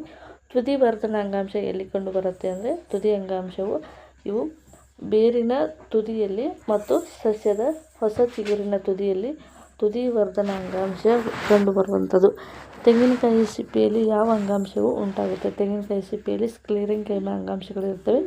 ಫ್ಲೋಯಮ್ನ ಘಟಕಗಳು ಯಾವುವು ಅಂತ ಕೇಳ್ತಾ ಇದೆ. ಫ್ಲೋಯಮ್ನ ಘಟಕಗಳು ಸಂಗಾತಿ ಜೀವಕೋಶಗಳು, ಜರಡಿ ಕೋಶಗಳು, ಇಷ್ಟೊತ್ತು ಇವು ಯಾವ ರೀತಿಯಾಗಿ ಸಸ್ಯದ ಅಂಗಾಂಶಗಳು ಯಾವ ರೀತಿಯಾಗಿದ್ದು ಅವುಗಳ ಕಾರ್ಯನಿರ್ವಹಣೆ ಯಾವ ರೀತಿಯಾಗಿತ್ತಂತ ಡೀಟೇಲ್ ಆಗಿ ನೋಡಿದ್ರಿ. ಈಗ ಪ್ರಾಣಿ ಅಂಗಾಂಶಗಳು ಯಾವ ರೀತಿಯಾಗಿರ್ತವೆ ಅಂತ ಡೀಟೇಲ್ ಆಗಿ ಡಿಸ್ಕಸ್ ಮಾಡ್ತಾ ಹೋಗೋಣ. ಸೊ ಅದಕ್ಕೂ ಮುಂಚೆ ಒಂದು ಅನೌನ್ಸ್ಮೆಂಟು, ಯಾರೆಲ್ಲ ಮೊದಲನೇ ಬಾರಿಗೆ ನಮ್ಮ ಚಾನಲ್ ನೋಡ್ತಾ ಇದ್ದೀರಿ ದಯವಿಟ್ಟು ಸಬ್ಸ್ಕ್ರೈಬ್ ಮಾಡ್ಕೊಳ್ಳಿ. ನಿಮ್ಗೆ ಏನಾದರೂ ಡೌಟ್ಸ್ ಇದ್ದರೆ ದಯವಿಟ್ಟು ಕಮೆಂಟ್ ಬಾಕ್ಸಲ್ಲಿ ತಿಳಿಸಿ. ಈ ಒಂದು ಚಾಪ್ಟರ್ಗೆ ಸಂಬಂಧಿಸಿದ ಹಾಗೆ ನಾವು GK ಕ್ವಶನ್ಗಳನ್ನು ಕೂಡ ಅಪ್ಲೋಡ್ ಮಾಡಿರ್ತೀವಿ, ಅವುಗಳನ್ನು ಕೂಡ ನೀವು ಆನ್ಸರ್ ಮಾಡುವಂಥ ಪ್ರಯತ್ನವನ್ನು ಮಾಡ್ಬೋದು. ಈಗ ಪ್ರಾಣಿ ಅಂಗಾಂಶ ಯಾವ ರೀತಿಯಾಗಿರುತ್ತೆ, ಪ್ರಾಣಿ ಅಂಗಾಂಶಗಳು ಯಾವ ರೀತಿಯಾಗಿ ರಚನೆಯನ್ನು ಹೊಂದಿರ್ತವೆ, ಯಾವ ರೀತಿಯಾಗಿ ಕೆಲಸ ಕಾರ್ಯಗಳನ್ನು ನಿರ್ವಹಿಸ್ತವೆ ಅಂತ ನೋಡ್ತಾ ಹೋಗೋಣ. ನಾವು ಯಾವಾಗ ಉಸಿರಾಡುತ್ತೇವೆ ಆಗ ನಿಜವಾದ ನಮ್ಮ ಎದೆ ಚಲನೆಯನ್ನು ನಾವು ಅನುಭವಿಸ್ತೇವೆ. ದೇಹದ ಭಾಗಗಳು ಹೇಗೆ ಚಲಿಸ್ತವೆ, ಸ್ನಾಯು ತಂತುಗಳು ಯಾವ ರೀತಿಯಾಗಿರ್ತವೆ, ಜೀವಕೋಶದ ಸಂಕೋಚನ ಮತ್ತು ವಿಕಸನ ಯಾವ ರೀತಿಯಾಗಿರುತ್ತೆ, ಜಠರದಲ್ಲಿ ಮತ್ತು ಲಾರ್ಜ್ ಇಂಟೆಸ್ಟೈನ್, ಸ್ಮಾಲ್ ಇಂಟೆಸ್ಟೈನ್ ಇದರಲ್ಲಿ ಯಾವ ರೀತಿಯಾಗಿ ಜೀವಕೋಶಗಳು ರಚನೆ ಆಗಿರ್ತವೆ, ಅದರಿಂದ ಅಂಗಾಂಶಗಳು ಯಾವ ರೀತಿಯಾಗಿ ಮಾರ್ಪಟ್ಟಿರುತ್ತೆ ಅಂತ ಹೇಳಿ ಡೀಟೇಲ್ ಆಗಿ ನೋಡ್ತಾ ಹೋಗೋಣ. ಮೊದಲನೇದಾಗಿ ಉಸಿರಾಡುವಾಗ ನಾವು ಆಕ್ಸಿಜನ್ ಅನಿಲವನ್ನು ಒಳಗಡೆ ತೆಗೆದುಕೊಳ್ಳುತ್ತೇವೆ. ಆಕ್ಸಿಜನ್ ಎಲ್ಲಿಗೆ ಹೋಗುತ್ತೆ, ಆ ಒಂದು ಜೀವಕೋಶಗಳಲ್ಲಿ ಇದು ಹೀರಲ್ಪಟ್ಟು ನಂತರ ರಕ್ತದ ಮೂಲಕ ದೇಹದ ಎಲ್ಲ ಜೀವಕೋಶಗಳಿಗೆ ಇದು ಸಾಗಿಸಲ್ಪಡುತ್ತದೆ. ಜೀವಕೋಶಗಳಿಗೆ ಆಕ್ಸಿಜನ್ ಏಕೆ ಆಗುತ್ತೆ, ನಾವು ಮೊದಲು ಅಧ್ಯಯನ ಮಾಡಿದ ಮೈಟೊಕಾಂಡ್ರಿಯಾ ಕಾರ್ಯವನ್ನು ಈ ಪ್ರಶ್ನೆಗೆ ಉತ್ತರವನ್ನು ನಾವು ಸುಳಿವನ್ನು ನೀಡ್ಬೋದು. ಸೊ ಮೊದಲನೇದಾಗಿ ಇಲ್ಲಿ ಏನು ಮಾಡ್ತೀವಿ, ದೇಹದಿಂದ ನಾವು ಮೊದಲಿಗೆ ವಾತಾವರಣದಿಂದ ಆಕ್ಸಿಜನನ್ನು ಏನು ಮಾಡ್ತೀವಿ ದೇಹದ ಒಳಭಾಗಕ್ಕೆ ತಗೋತೀವಿ. ಅದು ಶ್ವಾಸಕೋಶಗಳಲ್ಲಿ ಹೀರಲ್ಪಡುತ್ತೆ. ಶ್ವಾಸಕೋಶವು ಹೀರಲ್ಪಟ್ಟು ನಂತರ ಶ್ವಾಸಕೋಶದ ಸುತ್ತಲೂ ಇರುವಂಥ ರಕ್ತನಾಳಗಳಿಗೆ ಆ ಆಕ್ಸಿಜನ್ ಹೋಗುವಂಥದ್ದು. ಆ ಒಂದು ಶ್ವಾಸಕೋಶದ ರಕ್ತನಾಳದಲ್ಲಿ ಇರುವಂತಹ ಅನ್ಪ್ಯೂರ್ಡ್ ಬ್ಲಡ್ ಏನಾಗುತ್ತೆ, ಅದು ತನ್ನಲ್ಲಿರುವಂಥ ಕಾರ್ಬನ್ ಡೈಆಕ್ಸೈಡನ್ನು ಅಗೇನ್ ಈ ಶ್ವಾಸಕೋಶಗಳು ಹೀರಲ್ಪಟ್ಟು ಏನು ಮಾಡ್ತವಪ್ಪ ಅಂದರೆ ಅದು ಶ್ವಾಸಕೋಶಗಳಿಗೆ ಕಳುಹಿಸಲ್ಪಡುತ್ತೆ. ನಂತರ ಅದು ಶ್ವಾಸಕೋಶದ ಮೂಲಕ ದೇಹದಿಂದ ಹೊರಗೆ ಬರುತ್ತೆ. ಸೊ ಈ ಒಂದು ತೆಗೆದುಕೊಂಡಿರುವಂಥ ಆಕ್ಸಿಜನ್ನು ರಕ್ತದಲ್ಲಿ ಹೀರಲ್ಪಟ್ಟು ಯಾವ ಕೆಲಸ ಕಾರ್ಯಗಳನ್ನು ಮಾಡುತ್ತೆ ಅದನ್ನು ನೋಡ್ತಾ ಹೋಗೋಣ. ಮೈಟೊಕಾಂಡ್ರಿಯಾ ಕಾರ್ಯವು ಈ ಪ್ರಶ್ನೆಗೆ ಉತ್ತರದ ಸುಳಿವನ್ನು ನೀಡುತ್ತೆ ಅಂತ ಹೇಳಿದೆ. ರಕ್ತವು ಹರಿಯುತ್ತದೆ, ಹಲವು ವಸ್ತುಗಳನ್ನು ದೇಹದ ಒಂದು ಭಾಗದಿಂದ ಇನ್ನೊಂದು ಭಾಗಕ್ಕೆ ಇದು ಹೊತ್ತೊಯ್ಯುತ್ತೆ. ರಕ್ತದ ಕೆಲಸ ಏನಪ್ಪ ಅಂದರೆ ದೇಹದ ಒಂದು ಭಾಗದಿಂದ ಇನ್ನೊಂದು ಭಾಗಕ್ಕೆ ದೇಹದಲ್ಲಿರುವಂಥ ವಸ್ತುಗಳನ್ನು ಇದು ಏನು ಮಾಡುತ್ತೆ, ಟ್ರಾನ್ಸ್ಪೋರ್ಟೇಷನ್ ಮಾಡುತ್ತೆ. ಉದಾಹರಣೆಗೆ ಒಂದು ಆಕ್ಸಿಜನ್ ಆಹಾರ ಎಲ್ಲ ಜೀವಕೋಶಗಳಿಗೆ ಇದು ಒಯ್ಯುತ್ತದೆ. ಇದು ದೇಹದ ಎಲ್ಲ ಭಾಗಗಳಿಂದ ತ್ಯಾಜ್ಯ ಪದಾರ್ಥಗಳನ್ನು ಸಂಗ್ರಹಿಸಿ ಅವುಗಳಿಗೆ ವಿಸರ್ಜಿಸುವ ಸಲುವಾಗಿ ಪಿತ್ತಕೋಶ ಮತ್ತು ಮೂತ್ರಪಿಂಡಗಳಿಗೆ ಇದು ಸಾಗಿಸುತ್ತದೆ. ಸೊ ಇಷ್ಟು ಕೆಲಸವನ್ನು ರಕ್ತನಾಳಗಳು ಮಾಡುವಂಥದ್ದು. ಸೊ ರಕ್ತ ಮತ್ತು ಸ್ನಾಯುಗಳು ಎರಡೂ ನಮ್ಮ ದೇಹದಲ್ಲಿ ಕಂಡುಬರುವಂಥ ಅಂಗಾಂಶಗಳಿಗೆ ಉದಾಹರಣೆ. ರಕ್ತವೂ ಕೂಡ ಒಂದು ಅಂಗಾಂಶ ಆಗಿದೆ, ಸ್ನಾಯು ಕೂಡ ಒಂದು ಅಂಗಾಂಶ ಆಗಿದೆ. ಈಗ ನಮ್ಮ ದೇಹದಲ್ಲಿ ಕಂಡುಬರುವಂಥ ಅಂಗಾಂಶಗಳ ಉದಾಹರಣೆ ಏನಪ್ಪ ಅಂದರೆ ನಿರ್ವಹಿಸುವ ಕಾರ್ಯಗಳ ಆಧಾರದ ಮೇಲೆ ವಿವಿಧ ಬಗೆಯ ಪ್ರಾಣಿ ಅಂಗಾಂಶಗಳ ಬಗ್ಗೆ ನಾವು ಯೋಚಿಸಬಹುದು. ಅವುಗಳೆಂದರೆ ನಮ್ಮ ದೇಹದಲ್ಲಿ ಕಂಡುಬರುವಂಥ ವಿಶೇಷ ಅಂಗಾಂಶಗಳು ಯಾವಪ್ಪ ಅಂದರೆ ಮೊದಲನೇದು ಅನುಲೇಪಿತ ಅಂಗಾಂಶ, ಎಪಿಥೇಲಿಯಂ ಟಿಶ್ಯೂ, ಸಂಯೋಜಿತ ಅಂಗಾಂಶ, ಕನೆಕ್ಟಿವ್ ಟಿಶ್ಯೂ, ಸ್ನಾಯು ಅಂಗಾಂಶ, ಮಸ್ಕ್ಯುಲರ್ ಟಿಶ್ಯೂ, ನರ ಅಂಗಾಂಶ, ನರ್ವ್ ಸಿಸ್ಟಮ್. ಇದು ರಕ್ತವು ಒಂದು ವಿವಿಧ ಸಂಯೋಜನೆ ಅಂಗಾಂಶ ಆಗಿದೆ. ಸ್ನಾಯು ಮತ್ತು ಸ್ನಾಯು ಅಂಗಾಂಶವನ್ನು ಇದು ಉಂಟು ಮಾಡುತ್ತದೆ. ಇದು ಕೂಡ ಒಂದು ಕಾಂಪ್ಲೆಕ್ಸ್ ಆರ್ ಸಂಯೋಜಕ ಕಾಂಪೌಂಡ್ ಟಿಶ್ಯೂಸ್ ಅಂತ ಹೇಳ್ಬೋದು. ಮುಖ್ಯವಾಗಿ ಅನುಲೇಪಿತ ಅಂಗಾಂಶ, ಸಂಯೋಜಕ ಅಂಗಾಂಶ, ಸ್ನಾಯು ಅಂಗಾಂಶ, ನರ ಅಂಗಾಂಶ ಅಂತ 4 ವಿಧಗಳಿದ್ದಾವೆ. ಸೊ ಅದರಲ್ಲಿ ಮೊದಲನೇದಾಗಿ ಅನುಲೇಪಿತ ಅಂಗಾಂಶ, ಇದ್ರ ಬಗ್ಗೆ ಡಿಸ್ಕಸ್ ಮಾಡ್ತಾ ಹೋಗೋಣ. ಅನುಲೇಪಿತ ಅಂಗಾಂಶ ಎಲ್ಲಿರುತ್ತೆ, ಏನೆಲ್ಲ ಕೆಲಸವನ್ನು ಮಾಡುತ್ತೆ ಅದರ ಬಗ್ಗೆ ಡೀಟೇಲ್ ಆಗಿ ನೋಡ್ತಾ. ಪ್ರಾಣಿಯ ದೇಹವನ್ನು ಆವರಿಸಿರುವಂತಹ ರಕ್ಷಣಾತ್ಮಕ ಅಂಗಗಳಿಗೆ ಅನುಲೇಪಿತ ಅಂಗಾಂಶ ಅಂತ ಕರಿತೀವಿ. ಪ್ರಾಣಿಗಳ ದೇಹವನ್ನು ಆವರಿಸಿರುವ ರಕ್ಷಣಾತ್ಮಕ ಅಂಗಗಳೇ ಅನುಲೇಪಿತ ಅಂಗಾಂಶಗಳು. ಅನುಲೇಪಿತ ದೇಹದೊಳಗೆ ಬಹುತೇಕ ಅಂಗಗಳು ಕುರುಹುಗಳನ್ನು ಹೊದಿಕೆಯಾಗಿ ಆವರಿಸಿಕೊಂಡಿದೆ. ಅಂದರೆ ಅನುಲೇಪಿತ ಅಂಗಾಂಶ ಅಂದರೆ ನಮ್ಮ ದೇಹದ ಮೇಲ್ಭಾಗ ಕೂಡ ಆಗಿರ್ಬೋದು, ದೇಹದ ಒಳಭಾಗದಲ್ಲಿ ಕೂಡ ಆಗಿರ್ಬೋದು. ಈ ರೀತಿಯಾಗಿ ದೇಹದ ಬಹುತೇಕ ಅಂಗಗಳು ಕುರುಹುಗಳು ಅಂಗಗಳ ಹೊದಿಕೆಯಾಗಿ ಇದು ಆವರಿಸಲ್ಪಟ್ಟಿದೆ. ಇದು ದೇಹದ ವಿವಿಧ ಅಂಗವ್ಯೂಹಗಳನ್ನು ಪ್ರತ್ಯೇಕವಾಗಿ ಇಡಲು ತಡೆಗೋಡೆಗಳನ್ನು ನಿರ್ಮಿಸುತ್ತದೆ. ಉದಾಹರಣೆಗೆ ಚರ್ಮ, ಇದು ಕೂಡ ಅನುಲೇಪಿತ ಅಂಗಾಂಶ. ಬಾಯಿಯ ಒಳಪದರ, ಇದು ಕೂಡ ಅನುಲೇಪಿತ ಅಂಗಾಂಶ. ರಕ್ತನಾಳಗಳನ್ನು ಆವರಿಸಿದ ಪದರ, ರಕ್ತನಾಳಗಳನ್ನು ಏನು ಕವರ್ ಮಾಡಿದೆ ಅಂದರೆ ಒಂದು ಪೈಪ್ ಸಿಸ್ಟಮ್ ಅಂತ ಇರುತ್ತೆ ಬ್ಲಡ್ ಸರ್ಕ್ಯುಲೇಷನ್ ಆಗೋಕ್ಕೆ. ಅದರ ಒಳಗಡೆ ರಕ್ತಗಳು ಚಲಿಸ್ತಾ ಇರ್ತವೆ. ಆ ಒಂದು ಪೈಪ್ ಸಿಸ್ಟಮ್ ಏನಿರುತ್ತೆ ದೇಹದೊಳಗೆ ರಕ್ತನಾಳಗಳು ಚಲಿಸಲಿಕ್ಕೆ, ಅದನ್ನು ಆವರಿಸುವಂಥ ಪದರ ಕೂಡ ಅನುಲೇಪಿತ ಅಂಗಾಂಶ. ಶ್ವಾಸಕೋಶದ ಗಾಳಿಗೂಡುಗಳನ್ನು ಮತ್ತು ಮೂತ್ರಪಿಂಡದ ನಾಳಗಳನ್ನೆಲ್ಲವೂ ಕೂಡ ಅನುಲೇಪಿತ ಅಂಗಾಂಶದಿಂದ ಮಾಡಲ್ಪಟ್ಟಿದೆ. ಅನುಲೇಪಿತ ಅಂಗಾಂಶ ಎಲ್ಲೆಲ್ಲಿರುತ್ತೆ? ದೇಹದ ಒಳಭಾಗ, ಹೊರಭಾಗ, ಶ್ವಾಸಕೋಶದ ಗೋಡೆಗೆ ಕವರ್ ಆಗಿರುವಂಥ ಪದರು, ರಕ್ತ ನಾಳಗಳಿಗೆ ತುಂಬಿರುವಂಥ ಪದರ ಆಗಿರ್ಬೋದು, ಬಾಯಿಯ ಒಳಭಾಗದಲ್ಲಿರುವಂಥದ್ದು, ಶ್ವಾಸಕೋಶದ ಗಾಳಿಗೂಡುಗಳಲ್ಲಿ ಮೂತ್ರಪಿಂಡದ ನಾಳಗಳೆಲ್ಲವೂ ಕೂಡ ಏನಾಗುತ್ತೆ? ಅನುಲೇಪಿತ ಅಂಗಾಂಶದಿಂದ ಮಾಡಲ್ಪಟ್ಟಿರುತ್ತೆ. ಅನುಲೇಪಿತ ಅಂಗಾಂಶದ ಜೀವಕೋಶಗಳು ಒತ್ತೊತ್ತಾಗಿ ಜೋಡಣೆಗೊಂಡಿರ್ತವೆ. ನಿರಂತರವಾಗಿ ಪದರನ್ನು ಇದು ನಿರ್ಮಿಸಿರುತ್ತೆ. ಅವುಗಳು ತಮ್ಮ ನಡುವೆ ಕೇವಲ ಅಲ್ಪ ಪ್ರಮಾಣದ ಬಂಧಕ ವಸ್ತುವನ್ನು ಇವು ಹೊಂದಿದ್ದು ಅಂತರ್ಕೋಶೀಯ ಅವಕಾಶಗಳು ಬಹುತೇಕ ಇರುವುದಿಲ್ಲ. ಇಲ್ಲಿ ಈ ಒಂದು ಅನುಲೇಪಿತ ಅಂಗಾಂಶಗಳಿಗೆ ಅಂತರ್ಕೋಶೀಯ ಅವಕಾಶಗಳು ಇರುವುದಿಲ್ಲ ಅಂತ ಹೇಳ್ತಾರೆ. ಸೊ ಯಾವುದೇ ವಸ್ತು ಶರೀರವನ್ನು ಪ್ರವೇಶಿಸಲಿ ಅಥವಾ ಶರೀರದಿಂದ ಹೊರ ಹೋಗಲಿಕ್ಕೆ ನಿಸ್ಸಂಶಯವಾಗಿ ಅವು ಒಂದಾದರೂ ಅನುಲೇಪಿತ ಅಂಗಾಂಶ ಪದರವನ್ನು ಹಾದು ಹೋಗಲೇಬೇಕು. ಇದರ ಪರಿಣಾಮವಾಗಿ ಪ್ರವೇಶತೆಯ ಗುಣವಿರುವ ವಿವಿಧ ಅನುಲೇಪಿತ ಅಂಗಾಂಶಗಳು ಶರೀರದ ಒಳಗೆ ಮತ್ತು ಹೊರಗಿನ ಪರಿಸರದ ನಡುವೆ ದೇಹದ ವಿವಿಧ ಅಂಗಾಂಶಗಳ ಭಾಗಗಳ ನಡುವೆ ವಸ್ತು ವಿನಿಮಯವನ್ನು ನಿಯಂತ್ರಿಸುವ ಪ್ರಮುಖ ಪಾತ್ರವನ್ನು ಇದು ಕಾರ್ಯನಿರ್ವಹಿಸುತ್ತೆ. ಸೊ ಈಗ ನಾವು ಚರ್ಮವನ್ನು ನೋಡ್ತೀವಿ. ಚರ್ಮದ ಮೂಲಕ ಯಾವುದೇ ಒಂದು ಅನುಲೇಪಿತ ಅಂಗಾಂಶ ದೇಹದ ಒಳಗೆ ಯಾವುದೇ ಒಂದು ವಸ್ತು ಹೋಗ್ಬೋದು, ದೇಹದಿಂದ ಯಾವುದೇ ಒಂದು ವಸ್ತು ಹೊರಗಡೆ ಬರ್ಬೋದು. ಈ ಒಳಗೆ ಹೊರಗೆ ಹೋಗುವಂಥ ಟ್ರಾನ್ಸ್ಪೋರ್ಟೇಷನ್ ಏನಿದೆ, ಇದು ಯಾವುದಾದ್ರೂ ಒಂದು ಅನುಲೇಪಿತ ಅಂಗಾಂಶದ ಮೂಲಕ ಏನಾಗಬೇಕು? ಹೋಗು ಬರುವಂಥ ಕೆಲಸವನ್ನು ಮಾಡಬೇಕು. ಹಾಗಾದರೆ ಈ ಅನುಲೇಪಿತ ಅಂಗಾಂಶದ ಮುಖ್ಯವಾದ ಕೆಲಸ ಏನಪ್ಪ ಅಂದರೆ ದೇಹದ ವಿವಿಧ ಭಾಗಗಳ ನಡುವೆ ಇರುವಂಥ ವಸ್ತುಗಳ ವಿನಿಮಯವನ್ನು ನಿಯಂತ್ರಿಸುವ ಪ್ರಮುಖ ಪಾತ್ರವನ್ನು ವಹಿಸುತ್ತೆ.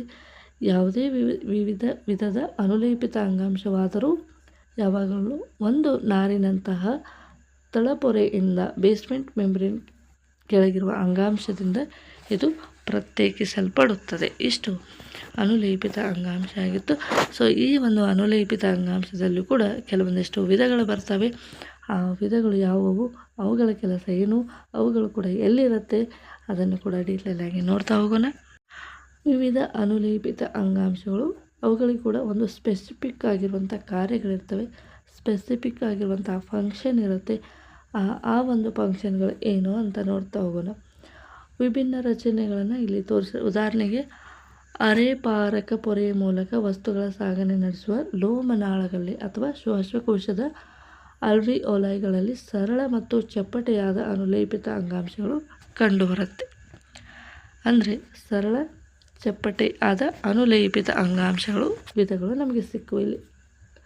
ಇವುಗಳ ಕೆಲಸ ಏನಪ್ಪ ಅಂತಂದರೆ ಅರೆಪಾರಕ ಪೊರೆಯ ಮೂಲಕ ವಸ್ತುಗಳ ಸಾಗಾಣಿಕೆ ನಡೆಯುವ ಲೋಮನಾಳಗಳಲ್ಲಿ, ಲೋಮನಾಳ ಅಂತಂದರೆ ಇದು ದೇಹದ ಮೇಲೆ ಇರುವಂತಹ ರೋಮಗಳಲ್ಲಿ ಲೋಮನಾಳಗಳಿರ್ತವೆ, ಅಥವಾ ಶ್ವಾಸಕೋಶದ ಆಲ್ವಿಯೋಲೈಗಳಲ್ಲಿ ಸರಳ ಮತ್ತು ಚಪ್ಪಟೆಯಾದ ಅನುಲೇಪಿತ ಅಂಗಾಂಶ ಕಂಡುಬರುತ್ತದೆ. ಇದನ್ನು ಸರಳ ಚಪ್ಪಟೆ ಅನುಲೇಪಿತ ಅಂಗಾಂಶ ಅಥವಾ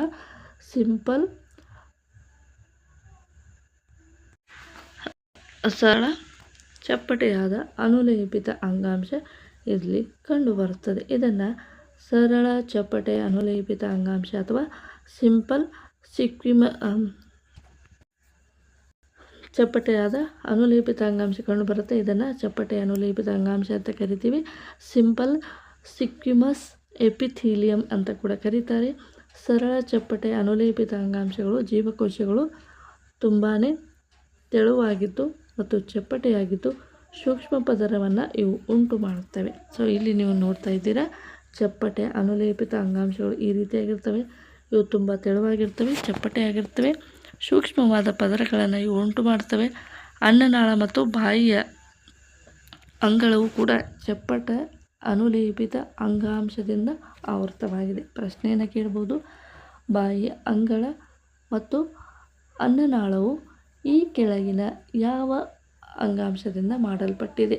ಚಪ್ಪಟೆ ಅನುಲೇಪಿತ ಅಂಗಾಂಶದಿಂದ ಇದು ಏನಾಗಿದೆ, ಮಾಡಲ್ಪಟ್ಟಿದೆ. ದೇಹವನ್ನು ರಕ್ಷಿಸುವ ಚರ್ಮವು ಕೂಡ ಒಂದು ಚಪ್ಪಟೆ ಅನುಲೇಪಿತ ಅಂಗಾಂಶದಿಂದಾಗಿದೆ. ದೇಹವನ್ನು ರಕ್ಷಿಸುವ ಚರ್ಮ ಕೂಡ ಏನಾಗುತ್ತೆ, ಅನುಲೇಪಿತ ಅಂಗಾಂಶದಿಂದ ಇದು ಮಾಡಲ್ಪಟ್ಟಿದೆ. ಓಕೆ, ಈಗ ಈ ಜೋಡಣೆಗೆ ಪದರಗಳ ಜೋಡಣೆಯಾಗಿದ್ದು ಚರ್ಮದ ಸವೆತವನ್ನು ಇದು ತಡೆಗಟ್ಟುತ್ತದೆ. ಏನು ಕೆಲಸ ಮಾಡುತ್ತೆ? ಚರ್ಮದಲ್ಲಿನ ಅನುಲೇಪಿತ ಅಂಗಾಂಶದ ಜೀವಕೋಶಗಳು ಅನೇಕ ಪದರಗಳಾಗಿ ಜೋಡಣೆಗೊಂಡಿದ್ದು ಇದು ಚರ್ಮದ ಸವೆತವನ್ನು ತಡೆಗಟ್ಟುತ್ತದೆ. ಚರ್ಮದಲ್ಲಿ ಅನುಲೇಪಿತ ಅಂಗಾಂಶಗಳು ಪದರಗಳ ಮಾದರಿಯಲ್ಲಿ ಜೋಡಣೆಯಾಗಿರುವುದನ್ನು ನಾವು ಸ್ತರೀಕೃತ ಚಪ್ಪಟೆ ಅನುಲೇಪಿತ ಅಂಗಾಂಶ ಸ್ಟೆರಿಫೈಡ್ ಸಿಕ್ಮಸ್ ಎಪಿಥೀಲಿಯಂ ಅಂತ ಹೇಳಿ ಕರಿತೀವಿ. ಸ್ಟೆರಿಫೈಡ್ ಸ್ವಿಕ್ಯುಮಸ್ ಎಪಿಥೀಲಿಯಂ ಅಂತ ಹೇಳಿ ಕರಿತೀವಿ. ಸ್ತರೀಕೃತ ಚಪ್ಪಟೆ ಅನುಲೇಪಿತ ಅಂಗಾಂಶ. ಓಕೆ, ಇಲ್ಲಿದ್ದಾವೆ, ಇದನ್ನು ನೀವು ಗಮನಿಸ್ಬೋದು ಯಾವ ರೀತಿಯಾಗಿದೆ. ಇಲ್ಲಿ ಚಪ್ಪಟೆ ಅನುಲೇಪಿತ ಅಂಗಾಂಶ ಇದೆ. ಮೇಲ್ಭಾಗದಲ್ಲಿ ಚರ್ಮ, ಅದರ ಮೂಲಕ ಹಲವಾರು ರೀತಿಯಾದ ಚರ್ಮದ ಸವೆತವನ್ನು ತಡೆಗಟ್ಟಲಿಕ್ಕೆ ಹಲವಾರು ರೀತಿಯಾದ ಚರ್ಮದ ಪದರಗಳನ್ನು ನೀವು ಕೂಡ ಗಮನಿಸ್ತಾ ಇದ್ದೀರಾ. ಈ ಚರ್ಮದ ಪದರಗಳ ಜೋಡಣೆಯನ್ನು ನಾವು ಸ್ತರೀಕೃತ ಚಪ್ಪಟೆ ಅನುಲೇಪಿತ ಅಂಗಾಂಶ ಅಂತೇಳಿ ಕರಿತೀವಿ. ಹಾಗಿದ್ರೆ ಇವುಗಳ ಕೆಲಸ ಏನು ಅಂತ ನೋಡೋದಾದರೆ, ಇಲ್ಲಿ ಹೀರುವಿಕೆ, ಸ್ರವಿಸುವಂತಹ ಕ್ರಿಯೆಗಳು ನಡೆಯುವಂಥ ಸಣ್ಣ ಕರಳಿನ ಒಳಭಿತ್ತಿಯಂಥ ಭಾಗಗಳಲ್ಲಿ ಉದ್ದನೆಯ ಅನುಲೇಪಿತ ಅಂಗಾಂಶ ಜೀವಕೋಶಗಳ ಕಂಡುಬರುತ್ತೆ. ಅಂದರೆ ಯಾವುದು? ಸ್ಮಾಲ್ ಇಂಟೆಸ್ಟೈನ್ ಅಂದರೆ ಸಣ್ಣ ಕರಳಿನ ಒಳಭಿತ್ತಿಯ ಭಾಗದಲ್ಲಿರುವಂಥ ಉದ್ದನೆಯ ಅನುಲೇಪಿತ ಅಂಗಾಂಶಗಳ ಜೀವಕೋಶಗಳು ಕಂಡುಬರುತ್ತವೆ. ಈ ಸ್ತಂಭಾಕಾರದ ಅನುಲೇಪಿತ ಜೀವಕೋಶಗಳು ಅನುಲೇಪಿತ ಅಂಗಾಂಶದ ತಡೆಗೋಡೆಯನ್ನು ದಾಟಲು ಸಹಾಯವಾಗುವ ಚಲನೆಯನ್ನು ಇದು ಒದಗಿಸುತ್ತದೆ. ಅದೇ ರೀತಿಯಾಗಿ ಶ್ವಾಸನಾಳಗಳಲ್ಲಿ ಕೂಡ ಇದು ಕಂಡುಬರುತ್ತದೆ. ಇವುಗಳನ್ನು ಸ್ತಂಭಾಕೃತಿ ಅನುಲೇಪಿತ ಅಂಗಾಂಶ ಅಂತೇಳಿ ಕರಿತೀವಿ. ಸಿಲಿಯಾ ಅಂತೇಳಿ ಕರೀತಾರೆ. ಸ್ತಂಭಾಕೃತಿ ಅನುಲೇಪಿತ ಅಂಗಾಂಶ ಅಂತೇಳಿ ಕರಿತೀವಿ. ಅಂಗಾಂಶ ಎಂಬುವಂಥದ್ದು ಅನುಲೇಪಿತ ಅಂಗಾಂಶದ ಜೀವಕೋಶಗಳ ಹೊರ ಮೇಲ್ಮೈ ಮುಂಚಾಚಿರುವ ಕೂದಲಿನಂತಹ ರಚನೆ ಹೊಂದಿದೆ. ಇಲ್ಲಿ ಅನುಲೇಪಿತ ಅಂಗಾಂಶದ ಜೀವಕೋಶಗಳ ಹೊರಮೈ ಏನಾಗಿದೆ ಅಂದರೆ ಮುಂಚಾಚಿರುವ ಕೂದಲಿನಂಥ ರಚನೆಯನ್ನು ಹೊಂದಿದೆ. ಇದು ಸೀಲಿಯಾ ಅಂತೇಳಿ ಕರೀತಾರೆ. ಇವುಗಳ ಚಲನೆಯನ್ನು ಲೋಳೆಯಂಥ ವಸ್ತುಗಳು ಮುಂದೆ ತಳ್ಳಿ ಹೊರಹಾಕಲ್ಪಡುತ್ತವೆ. ಈಗ ಕಷಾಂಗ ಅಂಗಾಂಶ ಅಂತ ಕರಿತೀವಿ. ಅಂದರೆ ಕೂದಲಿನ ರೀತಿಯಲ್ಲಿ ರಚನೆಯನ್ನು ಹೊಂದಿರ್ತವೆ. ಈ ರೀತಿಯಾಗಿ ಕಷಾಂಗ ಸಹಿತ ಅಥವಾ ಸ್ತಂಭಾಕೃತಿ ಅನುಲೇಪಿತ ಅಂಗಾಂಶ ಈ ರೀತಿಯಾಗಿರುವುದನ್ನು ನಾವು ಕಾಣ್ತೀವಿ. ಇವುಗಳಿಗೆ ಸ್ತಂಭಾಕೃತಿ ಅನುಲೇಪಿತ ಅಂಗಾಂಶ ಅಂತೇಳಿ ಕರಿತೀವಿ. ಇವು ಕೂದಲಿನಂಥ ರಚನೆಯನ್ನು ಹೊಂದಿರ್ತವೆ. ಇವು ಏನು ಮಾಡ್ತಾವಪ್ಪ ಅಂದರೆ ಚಲನೆಯ ಲೋಳೆಯಂಥ ವಸ್ತುಗಳನ್ನು ಇವು ತಳ್ಳಿ ಹಾಕುತ್ತೆ. ಅಂದರೆ ಇವು ಅನ್ವಾಂಟೆಡ್ ಏನಿರುತ್ತೆ ಅದನ್ನು ಸೀಲಿಯಾ ಆ ಕಡೆ ಹಿಂದೆ ಮುಂದೆ ಚಲಿಸಿದಾಗ ಅದೇ ಲೋಳೆಯಂತಹ ವಸ್ತುವನ್ನು ಅದು ಮುಂದಕ್ಕೆ ತಳ್ಳಿ ಹಾಕಿ ಈ ರೀತಿಯಾಗಿ ಅನುಲೇಪಿತ ಅಂಗಾಂಶವು ಕಷಾಂಗ ಸಹಿತ ಸ್ತಂಭಾಕೃತಿ ಅನುಲೇಪಿತ ಅಂಗಾಂಶ ಅಂತೇಳಿ ಕರಿತೀವಿ. ಕಷಾಂಗ ಅಂದರೆ ಕೂದಲು ಇರುವಂತಹ ಒಂದು ಎಳೆಯ ರೂಪದಲ್ಲಿ ಇರುವಂಥ ಅಂದರೆ ಜೀವಕೋಶಗಳು ಒಂದರ ಮೇಲೆ ಒಂದಿರುತ್ತೆ. ಅದಕ್ಕೆ ಸ್ತಂಭಾಕೃತಿಯಾದ ಜೀವಕೋಶ ಇರುತ್ತೆ. ಅದರ ಮೇಲೆ ಒಂದು ಕೂದಲಿನ ರೀತಿಯಾದ ರಚನೆಯನ್ನು ಹೊಂದಿರುತ್ತೆ. ಇದಕ್ಕೆ ಕಷಾಂಗ ಸಹಿತ ಸ್ತಂಭಾಕೃತಿ ಅನುಲೇಪಿತ ಅಂಗಾಂಶ ಸಿಲಿಯೇಟೆಡ್ ಕಾಲ್ಯುಮಿನಾರ್ ಎಪಿಥೀಲಿಯಂ ಅಂತ ಹೇಳಿ ಕರಿತೀವಿ. ಇನ್ನೊಂದು ಅಂಗಾಂಶ ಇದೆ ಘನಾಕೃತಿ ಅನುಲೇಪಿತ ಅಂಗಾಂಶ ಅಥವಾ ಘನಾಕೃತಿ ರೂಪದ ಜೀವಕೋಶಗಳು ಅಂತ ಕರಿತೀವಿ. ಇವು ಮೂತ್ರಪಿಂಡದ ನಾಳಗಳಲ್ಲಿ ಮತ್ತು ಲಾಲಾರಸ ಗ್ರಂಥಿಗಳಲ್ಲಿ, ನಾಳಗಳಲ್ಲಿ, ಪದರುಗಳಲ್ಲಿ ಇದು ಕಂಡುಬರುತ್ತೆ. ಕೇಳ್ತಾರೆ, ಘನಾಕೃತಿ ಅನುಲೇಪಿತ ಅಂಗಾಂಶ ಎಲ್ಲಿ ಕಂಡುಬರುತ್ತವೆ ಅಂತ ಕೇಳ್ತಾರೆ. ಮೂತ್ರಪಿಂಡದ ನಾಳಗಳಲ್ಲಿ, ಲಾಲಾರಸ ಗ್ರಂಥಿಗಳಲ್ಲಿ ಇದು ಕಂಡುಬರುತ್ತೆ. ಇವುಗಳ ಕೆಲಸ ಏನು ಅಂತ ನೋಡೋದಾದರೆ, ಯಾಂತ್ರಿಕ ಆಧಾರವನ್ನು ಇವು ಒದಗಿಸುತ್ತವೆ. ಇವುಗಳಲ್ಲಿ ಕಂಡುಬರುವ ಅನುಲೇಪಿತ ಅಂಗಾಂಶದ ಜೀವಕೋಶಗಳು ಹೆಚ್ಚುವರಿಯಾಗಿ ಸ್ರವಿಕೆ ಕಾರ್ಯವನ್ನು ನಿರ್ವಹಿಸಲು ಗ್ರಂಥಿಯಾಗಿ ವೈಶಿಷ್ಟ್ಯತೆಯನ್ನು ಪಡೆದಿದೆ. ಇವು ತಮ್ಮ ಹೊರಪದರದಲ್ಲಿ ಕೆಲವು ವಸ್ತುಗಳನ್ನು ಸ್ರವಿಸುತ್ತವೆ. ಕೆಲವೊಮ್ಮೆ ಅನುಲೇಪಿತ ಅಂಗಾಂಶಗಳ ಒಂದು ಭಾಗವು ಒಳಮುಖವಾಗಿ ಮಡಚಿಕೊಂಡು ಬಹುಕೋಶೀಯ ಗ್ರಂಥಿಗಳಲ್ಲಿ ಇವು ಉಂಟು ಮಾಡುತ್ತವೆ. ಈ ಗ್ರಂಥಿ ಅನುಲೇಪಿತ ಅಂಗಾಂಶ ಅಥವಾ ಗ್ಲ್ಯಾಂಡ್ಯುಲಾರ್ ಎಪಿಥೀಲಿಯಂ ಅಂತ ಹೇಳಿ ಕರೀತವೆ. ಅಂದರೆ ವಿಶೇಷ ರೀತಿಯಾದ ತಮ್ಮ ಯಾಂತ್ರಿಕ ಕಾರ್ಯದಿಂದ ವಿಶೇಷ ರೀತಿಯಾದ ಸ್ರವಿಕೆಯನ್ನು ಉಂಟು ಮಾಡುವಂತಹ ಒಂದು ವಿಶೇಷವಾದ ರಚನೆಯನ್ನು ಹೊಂದಿರುತ್ತೆ ಗ್ಲ್ಯಾನ್ಯುಲಾರ್ ಎಪಿಥೀಲಿಯಂ ಅಥವಾ ಗ್ರಂಥಿ ಅನುಲೇಪಿತ ಅಂಗಾಂಶ ಅಂತ ಹೇಳಿ ಕರಿತೀವಿ. ಇದು ಅನುಲೇಪಿತ ಅಂಗಾಂಶವು ತುಂಬಾ ಇಂಪಾರ್ಟೆಂಟ್ ಆಗಿರುವಂಥದ್ದು. ನಮ್ಮ ದೇಹದಲ್ಲಿ ಯಾವ ಭಾಗದಲ್ಲಿ ಯಾವ ರೀತಿಯಾದ ಅಂಗಾಂಶ ಕಂಡುಬರುತ್ತೆ, ಯಾವ ಕಾರ್ಯವನ್ನು ನಿರ್ವಹಿಸುತ್ತವೆ ಎಂಬುದನ್ನು ತಿಳ್ಕೊಳ್ಳುವಂಥದ್ದು ಆಗಿತ್ತು.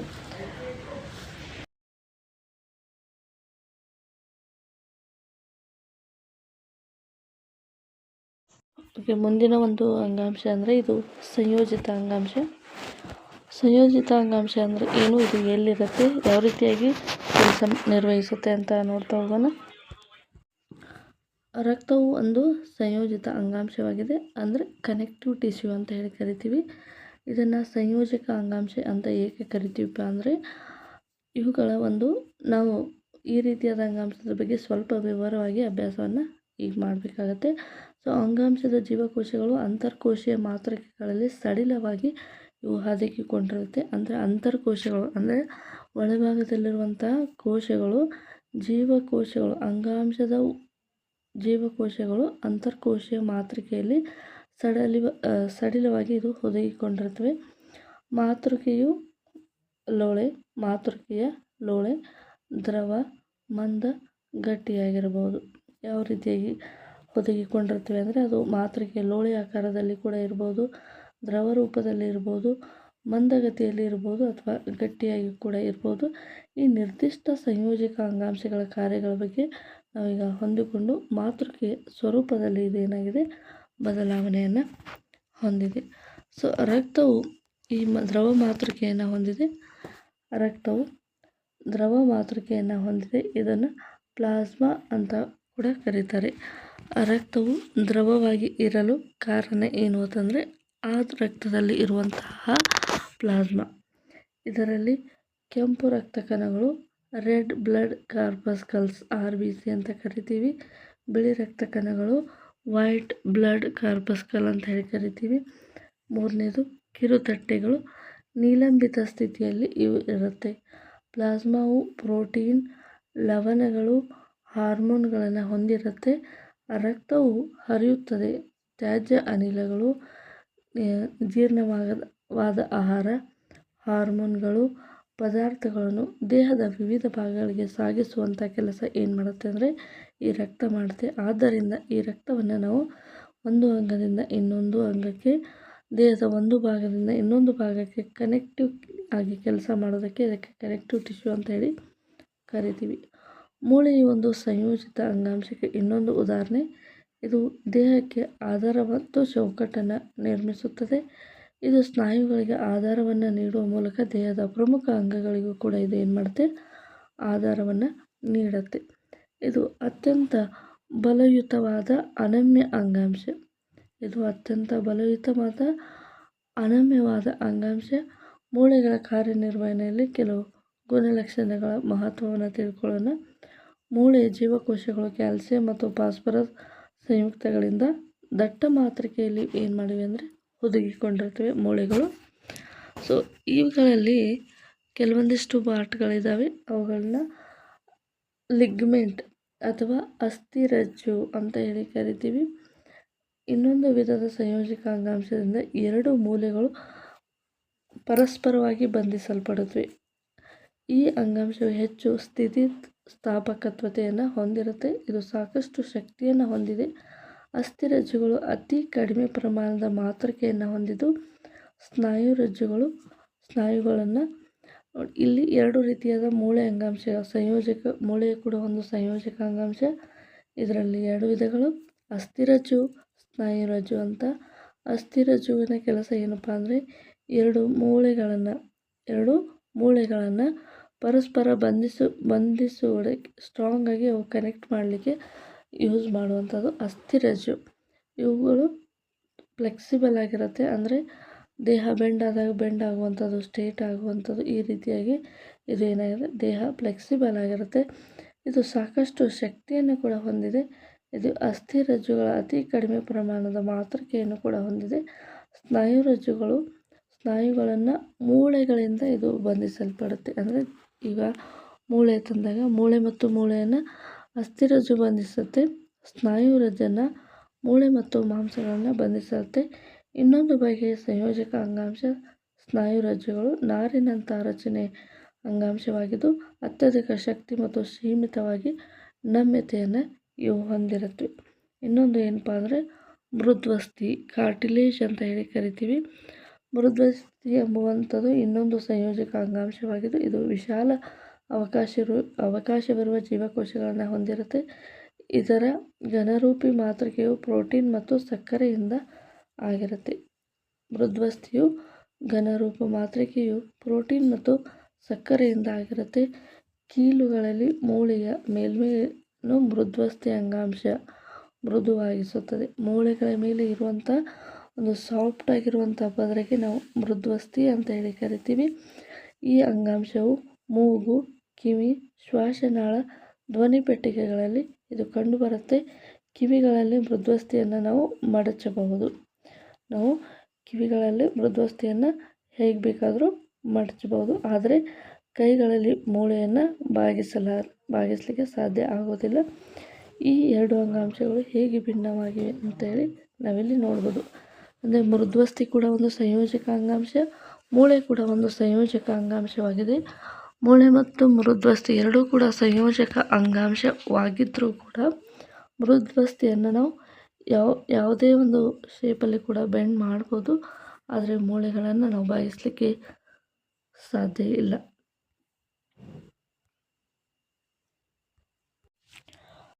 ಇನ್ನೊಂದು ಏನಪ್ಪ ಅಂತಂದರೆ ಚರ್ಮ ಮತ್ತು ಸ್ನಾಯುಗಳ ಮಧ್ಯೆ, ನರಗಳು ಮತ್ತು ರಕ್ತನಾಳಗಳ ಸುತ್ತ, ಅಸ್ಥಿಮಜ್ಜೆಗಳಲ್ಲಿ ಏರಿಯೋಲಾರ್ ಸಂಯೋಜಕ ಅಂಗಾಂಶ ಕಂಡುಬರುತ್ತದೆ. ಏರಿಯೋಲಾರ್ ಸಂಯೋಜಕ ಅಂಗಾಂಶ ಎಲ್ಲಿ ಕಂಡುಬರುತ್ತೆ ಅಂದರೆ ಚರ್ಮ ಮತ್ತು ಸ್ನಾಯುಗಳ ಮಧ್ಯೆ, ನರಗಳು ಮತ್ತು ರಕ್ತನಾಳಗಳ ಸುತ್ತ, ಅಸ್ಥಿಮಜ್ಜೆಗಳಲ್ಲಿ ಏರಿಯೋಲಾರ್ ಅಂಗಾಂಶವು ಕಂಡುಬರುತ್ತದೆ. ಇದು ಅಂಗಗಳ ಒಳಗಿರುವ ಖಾಲಿ ಅವಕಾಶವನ್ನು ಭರ್ತಿ ಮಾಡುತ್ತದೆ, ದೇಹದ ಒಳಗಿನ ಅಂಗಗಳಿಗೆ ಆಧಾರವನ್ನು ಒದಗಿಸುತ್ತೆ ಮತ್ತು ಅಂಗಾಂಶಗಳ ದುರಸ್ತಿಗೆ ಇದು ಸಹಾಯವನ್ನು ಮಾಡುತ್ತೆ. ಈಗ ನಮ್ಮ ದೇಹದಲ್ಲಿ ಕೊಬ್ಬು ಎಲ್ಲಿ ಸಂಗ್ರಹ ಆಗುತ್ತೆ ಅಂತ ನೋಡೋದಾದರೆ, ನಮ್ಮ ದೇಹದಲ್ಲಿ ಚರ್ಮದ ಕೆಳಗೆ ದೇಹದ ಒಳಗಿನ ಅಂಗಗಳ ನಡುವೆ ಕೊಬ್ಬು ಸಂಗ್ರಹವಾಗುವ ಅಡಿಪೋಸ್ ಅಂಗಾಂಶ ಕಂಡುಬರುತ್ತದೆ. ಚರ್ಮದ ಕೆಳಗೆ ಅಡಿಪೋಸ್ ಎನ್ನುವಂಥ ಅಂಗಾಂಶ ಕಂಡುಬರುತ್ತದೆ. ಆ ಅಂಗಾಂಶದಲ್ಲಿ ಚರ್ಮದ ಕೆಳಗೆ ಮತ್ತು ದೇಹದ ಒಳಗಿನ ಅಂಗಗಳ ನಡುವೆ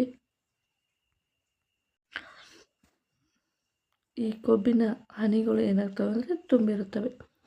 ಕೊಬ್ಬಿನ ಸಂಗ್ರಹಣೆಯಿಂದಾಗಿ ಅಡಿಪೋಸ್ ಅಂಗಾಂಶವು ದೇಹದ ಉಷ್ಣ ನಷ್ಟವನ್ನು ತಡೆಯುತ್ತದೆ. ದೇಹದಲ್ಲಿ ಹೆಚ್ಚು ಕೊಬ್ಬಿನ ಅಂಶ ಸಂಗ್ರಹಣೆ ಆದರೆ ಇದು ದೇಹದ ಉಷ್ಣವನ್ನು ತಡೆಯುವಂಥ ಕೆಲಸವನ್ನು ಮಾಡುತ್ತೆ. ಈಗ ಇಲ್ಲಿ ಒಂದು ಸಂಯೋಜಕ ಅಂಗಾಂಶದ ವಿಧಗಳನ್ನು ಕೊಟ್ಟಿದ್ದಾರೆ. ಇಲ್ಲಿ ರಕ್ತ ಜೀವಕೋಶದ ವಿಧಗಳು: ಸಾಂದ್ರ ಮೂಳೆ, ಹೈಲಿನ್ ಮೃದ್ವಸ್ಥಿ, ಏರಿಯೋಲಾರ್ ಅಂಗಾಂಶ, ಅಡಿಪೋಸ್ ಅಂಗಾಂಶ. ಈಗ ಮೂಳೆಗಳಿದ್ದಾವೆ, ಮಾಂಸಗಳಿದ್ದಾವೆ, ಅವುಗಳ ಮಧ್ಯದಲ್ಲಿ 2 ಅಂಗಾಂಶಗಳ ನಡುವೆ ಕೊಬ್ಬಿನ ಹನಿಗಳು ಸಂಗ್ರಹವಾಗಿರುತ್ತೆ. ಈ ರೀತಿಯಾಗಿ ಇದಕ್ಕೆ ಅಡಿಪೋಸೈಟ್ ಅಂತ ಹೇಳಿ ಕರಿತೀವಿ. ನೆಕ್ಸ್ಟ್ ಸ್ನಾಯು ಅಂಗಾಂಶ. ಸ್ನಾಯು ಅಂಗಾಂಶವು ಇದಕ್ಕೆ ನಾವು ಮಸ್ಕ್ಯುಲರ್ ಟಿಶ್ಯೂ ಅಂತ ಹೇಳಿ ಕರಿತೀವಿ. ಸ್ನಾಯು ತಂತುಗಳನ್ನು ನಾವು ಇದನ್ನು ಕರೆಯಲ್ಪಡುವ ಉದ್ದವಾದ ಜೀವಕೋಶಗಳನ್ನು ಹೊಂದಿರ್ತವೆ.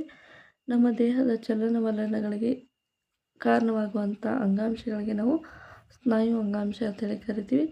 ಸ್ನಾಯು ಅಂಗಾಂಶವು ಸಂಕೋಚಿಸುವ ಪ್ರೋಟೀನ್ ಕಾಂಟ್ರಾಡಕ್ಟೈಲ್ ಪ್ರೋಟೀನ್ ಎಂಬ ವಿಶೇಷ ಪ್ರೋಟೀನ್ಗಳನ್ನು ಹೊಂದಿದ್ದು ಇವುಗಳ ಸಂಕೋಚನ ಮತ್ತು ವಿಕಸನಗಳು ಚಲನೆಗೆ ಕಾರಣವಾಗುತ್ತವೆ. ನಮ್ಮ ಇಚ್ಛೆಯಂತೆ ನಾವು ಕೆಲವು ಸ್ನಾಯುಗಳನ್ನು ಚಲಿಸುವಂತೆ ಮಾಡಬಲ್ಲೆವು ಮತ್ತು ನಮ್ಮ ಕಾಲುಗಳಲ್ಲಿ ಸ್ನಾಯುಗಳು ಬಯಸಿದರೆ ಚಲಿಸಬಹುದು ಮತ್ತು ತೀರ್ಮಾನದಂತೆ ನಿಲ್ಲಿಸಬಹುದು. ಇಂತಹ ಸ್ನಾಯುಗಳನ್ನು ಐಚ್ಛಿಕ ಸ್ನಾಯುಗಳು ಅಂದರೆ ನಮ್ಮ ಒಂದು ಕಂಟ್ರೋಲ್ಗೆ ಒಳಪಟ್ಟು ದೇಹದ ಅಂಗಗಳು ಚಲನೆಗೆ ಒಳಪಟ್ಟಿದ್ರೆ ಅವುಗಳಿಗೆ ಐಚ್ಛಿಕ ಸ್ನಾಯುಗಳು ಅಥವಾ ವ್ಯಾಲೆಟರಿ ಮಸಲ್ಸ್ ಅಂತ ಹೇಳಿ ಕರಿತೀವಿ. ಇವುಗಳಿಗೆ ಸಾಮಾನ್ಯವಾಗಿ ಮೂಳೆಗಳಿಗೆ ಇವು ಅಂಟಿಕೊಂಡು ದೇಹದ ಚಲನೆಗೆ ಇದು ಸಹಾಯ ಮಾಡುವುದರಿಂದ ಇಲ್ಲಿ ಇವುಗಳಿಗೆ ನಾವು ಅಸ್ಥಿ ಸ್ನಾಯುಗಳು ಸ್ಕೆಲಿಟನ್ ಮಸಲ್ಸ್ ಅಂತ ಹೇಳಿ ಕರಿತೀವಿ. ಈ ಸ್ನಾಯುಗಳಿಗೆ ಸೂಕ್ತ ಬಣ್ಣ ಹಾಕಿ ಸೂಕ್ಷ್ಮದರ್ಶಕದ ಅಡಿಯಲ್ಲಿ ಗಮನಿಸಿದಾಗ ಇವುಗಳಲ್ಲಿ ತೆಳುವಾದ ದಟ್ಟವಾದ ಪಟ್ಟೆಗಳು ಅಥವಾ ಅಡ್ಡಗೆರೆಗಳು ಅನುಕ್ರಮವಾಗಿ ಕಂಡುಬರುತ್ತವೆ. ಇದರಿಂದ ಇವುಗಳಿಗೆ ಪಟ್ಟೆ ಸಹಿತ ಸ್ನಾಯುಗಳು ಅಂತ ಹೇಳಿ ಕರಿತೀವಿ. ಈ ಸ್ನಾಯುಗಳು ಜೀವಕೋಶದ ನೀಳವಾಗಿ ಕೊಳವೆ ಆಕಾರದಲ್ಲಿ ಇರುತ್ತವೆ. ಇವುಗಳು ಯಾವುದೇ ರೀತಿಯಾದ ಶಾಖೆಯನ್ನು ಹೊಂದಿರುವುದಿಲ್ಲ. ಅನೇಕ ನ್ಯೂಕ್ಲಿಯಸ್ಗಳನ್ನು ಈ ಒಂದು ಜೀವಕೋಶಗಳು ಇಲ್ಲಿ ಹೊಂದಿರುತ್ತವೆ. ಈ ರೀತಿಯಾಗಿ ಈ ಸ್ನಾಯು ತಂತುಗಳಿರ್ತವೆ. ಇಲ್ಲಿ ಪಟ್ಟೆ ಅಂದರೆ ಗೆರೆ ಮೇಲ್ಗಡೆ ಗೆರೆ ಆಕಾರ ಕಂಡು ಬಂದರೆ ಇವುಗಳಿಗೆ ಪಟ್ಟೆ ಸಹಿತ ಸ್ನಾಯು ಅಂತೇಳಿ ಕರಿತೀವಿ. ಮೃದು ಸ್ನಾಯು ಮತ್ತು ಹೃದಯ ಸ್ನಾಯುಗಳನ್ನು ನಾವು ಕಂಡುಹಿಡಿತೀವಿ. ನೆಕ್ಸ್ಟು ರಕ್ತನಾಳದಲ್ಲಿನ ಆಹಾರ ಚಲನೆ, ರಕ್ತನಾಳದ ಸಂಕೋಚನೆ, ವಿಕಸನೆ, ಅನೈಚ್ಛಿಕ ಚಲನೆಗಳು. ಇದನ್ನು ಮಾಡಬೇಕೆಂದು ಬಯಸಿದಾಕ್ಷಣ ನಾವು ನಿಜವಾಗಲೂ ಪ್ರಾರಂಭಿಸುವುದಾಗಲಿ ನಿಲ್ಲಿಸುವುದಾಗಲಿ ಮಾಡಲಿಕ್ಕೆ ಸಾಧ್ಯ ಇಲ್ಲ. ಅಂದರೆ ಆಹಾರದ ಚಲನೆ ಆಗಿರ್ಬೋದು, ರಕ್ತನಾಳದ ಸಂಕೋಚನೆ, ವಿಕಸನೆ ಇವುಗಳಿಗೆ ಯಾವುದೇ ರೀತಿಯಾದ ಕಂಟ್ರೋಲ್ ಇರೋದಿಲ್ಲ. ಹಾಗಾಗಿ ಇವುಗಳಿಗೆ ಅನೈಚ್ಛಿಕ ಅಂದರೆ ನಮ್ಮ ಇಚ್ಛೆಗೆ ಒಳಪಡದೆ ತಮ್ಮಷ್ಟಕ್ಕೆ ತಾವೇ ಕೆಲಸವನ್ನು ಮಾಡುವಂಥ ಸ್ನಾಯುಗಳಿಗೆ ಅನೈಚ್ಛಿಕ ಸ್ನಾಯುಗಳು ಅಂತ ಹೇಳಿ ಕರಿತೀವಿ. ಇವುಗಳನ್ನು ಇನ್ವ್ಯಾಲೆಟರಿ ಮಸಲ್ಸ್ ಅಂತ ಹೇಳಿ ಕರಿತೀವಿ. ಇಂಥ ಚಲನೆಗಳನ್ನು ನಿಯಂತ್ರಿಸುತ್ತವೆ.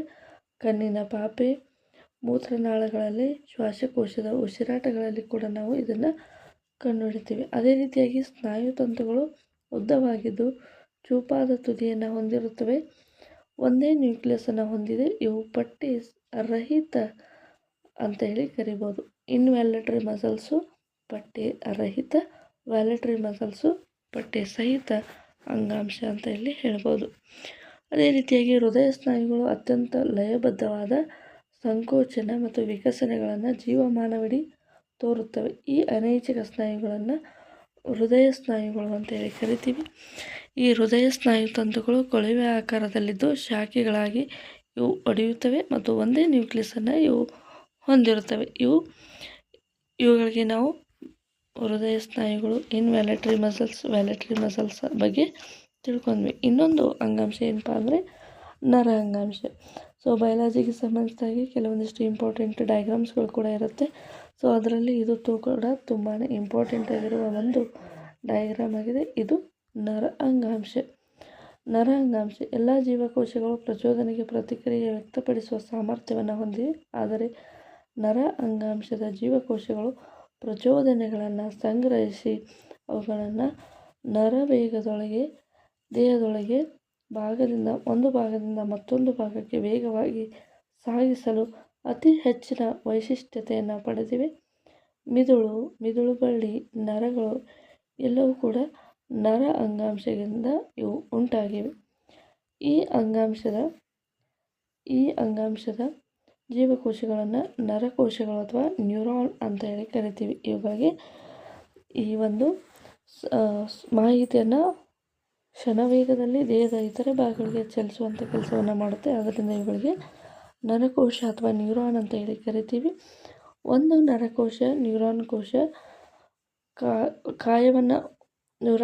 ಕಾಯವನ್ನು ಹೊಂದಿದ್ದು ಅದರೊಳಗೆ ನ್ಯೂಕ್ಲಿಯಸನ್ನು ಹೊಂದಿದೆ ಮತ್ತು ಸೈಟೋಪ್ಲಾಸಮ್ ಕೂಡ ಇರುತ್ತೆ. ಕೋಶಕಾಯದಿಂದ ಉದ್ದನೆಯ ಕೂದಲಿನಂತಹ ರಚನೆ ಕೂಡ ಹೊರಟಿರುತ್ತದೆ. ಸಾಮಾನ್ಯವಾಗಿ ಪ್ರತಿ ನ್ಯೂರಾನ್ಗೂ ಆಕ್ಸಾನ್ ಅಂತ ಹೇಳಿ ಕರಿತೀವಿ. ಈ ಒಂದು ಉದ್ದನೆಯ ರಚನೆಯನ್ನು ಆಕ್ಸಾನ್ ಅಂತ ಹೇಳಿ ಕರಿತೀವಿ. ಅನೇಕ ಸಣ್ಣ ಸಣ್ಣ ಶಾಖೆಗಳ ಭಾಗಗಳನ್ನು ಕೂಡ ಹೊಂದಿರ್ತವೆ. ಇವುಗಳನ್ನು ಡೆಂಡ್ರೈಟ್ಸ್ ಅಂತ ಹೇಳಿ ಕರೀತಾರೆ. ಈ ನರಕೋಶ ಸುಮಾರು 1 ಮೀಟರ್ನಷ್ಟು ಉದ್ದವಿರಬಹುದು. ಒಂದು ನರಕೋಶವು ಸುಮಾರು 1 ಮೀಟರ್ನಷ್ಟು ಉದ್ದವಿರಬಹುದು. ಅನೇಕ ನರತಂತುಗಳು ಒಟ್ಟಾಗಿ ಸಂಯೋಜಕ ಅಂಗಾಂಶದಿಂದ ಬಂಧಿಸಲ್ಪಟ್ಟು ಒಂದು ನರವನ್ನು ಇದು ರಚಿಸುತ್ತದೆ. ಅನೇಕ ರೀತಿಯಾದ ನರತಂತುಗಳ ಸಂಯೋಜನೆಯಿಂದ ಈ ಒಂದು ನರಕೋಶ ಆಗಿರುತ್ತೆ. ಸೊ ಇಲ್ಲಿ ಕೆಲವೊಂದಿಷ್ಟು ಇಂಪಾರ್ಟೆಂಟ್ ಭಾಗಗಳಿದ್ದಾವೆ. ಇದು ನರಕೋಶದ ಚಿತ್ರ. ಇವುಗಳಿಗೆ ಒಂದು ಕೋಶಕಾಯ ಇರುತ್ತೆ, ಇದಕ್ಕೆ ನ್ಯೂಕ್ಲಿಯಸ್ ಕೂಡ ಇರುತ್ತೆ. ಈ ರೀತಿಯಾಗಿ ಬಾಕ್ಸ್ ಶೇಪಲ್ಲಿ ಇರೋಂಥದ್ದಕ್ಕೆ ನಾವು ಆಕ್ಸಾನ್ ಅಂತ ಹೇಳಿ ಕರಿತೀವಿ. ಇದಕ್ಕೆ ನರತುದಿಗಳು ಅಂತ ಹೇಳಿ ಕರಿತೀವಿ. ಮತ್ತು ಇನ್ನೊಂದು ಬದಿಗೆ ಈ ರೀತಿಯಾಗಿ ಕವಲುಗಳನ್ನು ನಾವು ಕಾಣ್ತೀವಿ. ಈ ರೀತಿಯಾದ ಕವಲುಗಳಿಗೆ ನಾವು ಡೆಂಡ್ರೈಟ್ಸ್ ಅಂತ ಹೇಳಿ ಕರಿತೀವಿ. ಇದು ನರ ಸಂಯೋಜಕ ಅಂಗಾಂಶ. ನರತಂತುವಿನ ಉದ್ದಕ್ಕೂ ಹಾದು ಹೋಗುವ ಸನ್ನೆಯನ್ನು ನರವೇಗ ಅಂತೇಳಿ ಕರಿತೀವಿ. ಅಂದರೆ ಈ ನರಗಳ ಮೂಲಕ ಹಾದು ಹೋಗುವಂತಹ ಸಂದೇಶವನ್ನು ನಾವು ನರವೇಗ ಅಂತೇಳಿ ಕರಿತೀವಿ. ನರವೇಗಗಳು ನಾವು ಬಯಸಿದರೆ ಸ್ನಾಯುಗಳನ್ನು ಚಲಿಸಲು ನಾವು ಅಂದರೆ ಇನ್ವ್ಯಾಲೆಟರಿ ಮಸಲ್ಸ್ಗೆ ಮೆಸೇಜನ್ನು ಕೊಟ್ಟಾಗ ಅವು ಸ್ನಾಯುಗಳು ಚಲಿಸಲು ನೆರವಾಗುತ್ತದೆ. ನರ ಅಂಗಾಂಶವು ಸ್ನಾಯು ಅಂಗಾಂಶಗಳ ಕಾರ್ಯಗಳ ಹೊಂದಾಣಿಕೆಯನ್ನು ಬಹುತೇಕ ಪ್ರಾಣಿಗಳ ಮೂಲಭೂತ ಲಕ್ಷಣವಾಗಿರುತ್ತೆ. ಅಂದರೆ ಸ್ನಾಯು ಅಂಗಾಂಶಗಳು ಈ ನರ ಅಂಗಾಂಶಕ್ಕೆ ಚಲಿಸಲಿಕ್ಕೆ ನೇರವಾಗಿ ಹೊಂದಾಣಿಕೆಯನ್ನು ಮಾಡಲಿಕ್ಕೆ ಸಹಾಯವನ್ನು ಮಾಡುತ್ತವೆ. ಪ್ರಚೋದನೆಗೆ ಕೂಡಲೇ ಪ್ರತಿಕ್ರಿಯಿಸುವ ಪ್ರಾಣಿಗಳಿಗೆ ಈ ಹೊಂದಾಣಿಕೆ ಏನಾಗುತ್ತೆ, ನೆರವಾಗುತ್ತೆ ಅಂತ ಹೇಳ್ಬೋದು. ಓಕೆ, ಈಗ ನಮ್ಮ ದೇಹದ ಚಲನೆಗೆ ಕಾರಣವಾಗುವ ಅಂಗಾಂಶಗಳನ್ನು ಹೆಸರಿಸಿ. ನಮ್ಮ ದೇಹದ ಚಲನೆಗೆ ಕಾರಣವಾಗುವ ಅಂಗಾಂಶಗಳು ಯಾವುವು ಅಂತ ಕೈ, ಕಾಲು, ಇದರಲ್ಲಿ ಬರುವಂತಹ ಸಂಯೋಜಕ ಅಂಗಾಂಶ ಆಗಿರ್ಬೋದು, ಸ್ನಾಯುರಜ್ಜು, ಸ್ನಾಯು ಅಂಗಾಂಶಗಳು, ಸಂಯೋಜಿತ ಅಂಗಾಂಶ ಎಲ್ಲವೂ ಕೂಡ ನಮ್ಮ ಚಲನೆಗೆ ಸಹಾಯವನ್ನು ಮಾಡುತ್ತವೆ. ಒಂದು ನರಕೋಶವು ಹೇಗೆ ಕಾಣಿಸುತ್ತದೆ ಅಂತ ಇದೆ. ಒಂದು ನರಕೋಶವು ಅದರ ಒಂದು ತುದಿಗಳಿಗೆ ಕವಲುಗಳನ್ನು ಕಾಣ್ತೀವಿ. ಒಂದು ತುದಿಗೆ ನರತುದಿ, ಇನ್ನೊಂದು ತುದಿಗೆ ಟೆಂಡ್ರಾಯ್ಡ್ಸ್, ನ್ಯೂಕ್ಲಿಯಸ್ ಇರುತ್ತೆ, ಸೈಟೋಪ್ಲಾಸಮ್ ಇರುತ್ತೆ, ಅದರ ಮಧ್ಯೆ ಎಕ್ಸಾನ್ ಕೂಡ ಇರುತ್ತೆ. ಹೃದಯ ಸ್ನಾಯುಗಳ 3 ಲಕ್ಷಣಗಳನ್ನು ತಿಳಿಸಿ. ಹೃದಯ ಸ್ನಾಯುಗಳು ಅತ್ಯಂತ ಸೂಕ್ಷ್ಮವಾಗಿರ್ತವೆ. ಇವುಗಳು ಇನ್ವ್ಯಾಲೆಟರಿ ಮಸಲ್ಸ್ಗಳಾಗಿರ್ತವೆ. ಇವು ಸಂಕೋಚನ ಮತ್ತು ವಿಕಸನ ಒಂದು ಕಾರ್ಯವನ್ನು ಮಾಡುತ್ತೆ. ಏರಿಯೋಲರ್ ಅಂಗಾಂಶದ ಕಾರ್ಯವೇನು? ಏರಿಯೋಲರ್ ಅಂಗಾಂಶವು ಚರ್ಮದ ಕೆಳಗೆ ಇರುತ್ತೆ ಮತ್ತು 2 ಅಂಗಾಂಶಗಳ ಮಧ್ಯದಲ್ಲಿ ಕೂಡ ಇರುತ್ತೆ. ಈ ಅಂಗಾಂಶದ ಕೆಲಸ ಏನಪ್ಪ ಅಂದರೆ ದೇಹದ ಉಷ್ಣತೆಯನ್ನು ಇದು ದೇಹದಿಂದ ಹೊರ ಹೋಗಲಿಕ್ಕೆ ತಡೆಗಟ್ಟುತ್ತದೆ. ಇದು ಏರಿಯೋಲರ್ ಅಂಗಾಂಶದ ಕಾರ್ಯ ಆಗಿತ್ತು. ಓಕೆ, ಇದಕ್ಕೆ ಸಂಬಂಧಿಸಿದ ಇಂಪಾರ್ಟೆಂಟ್ ಪ್ರಶ್ನೆಗಳನ್ನು ಡಿಸ್ಕಸ್ ಮಾಡ್ತಾ ಹೋಗೋಣ. ಚಾಪ್ಟರ್ಗೆ ಸಂಬಂಧಿಸಿದ ಅಭ್ಯಾಸದಲ್ಲಿ ಬರುವಂಥ ಪ್ರಶ್ನೆ ಪತ್ರಿಕೆಗಳ ವಿಶ್ಲೇಷಣೆಯನ್ನು ನೋಡ್ತಾ ಹೋಗೋಣ. ಅಂಗಾಂಶ ಪದಕ್ಕೆ ನಿರೂಪಣೆಯನ್ನು ಕೊಡಿ ಅಂತ ಇದೆ. ಅಂಗಾಂಶ ಅಂದರೆ ರಚನೆ ಒಂದೇ ಇದ್ದು ಒಂದೇ ರೀತಿಯಾದ ಸೆಲ್ಗಳು ಕೂಡಿ ಒಂದೇ ಒಂದು ರಚನೆಯನ್ನು ಹೊಂದಿದ್ದು ಒಂದೇ ರೀತಿಯಾದ ರಚನೆಯನ್ನು ಹೊಂದಿರುವಂತಹ ಒಂದು ಗುಂಪಿಗೆ ನಾವು ಅಂಗಾಂಶ ಅಂತ ಹೇಳಿ ಕರಿತೀವಿ. ಎರಡನೇ ಪ್ರಶ್ನೆ ಈ ರೀತಿಯಾಗಿದೆ.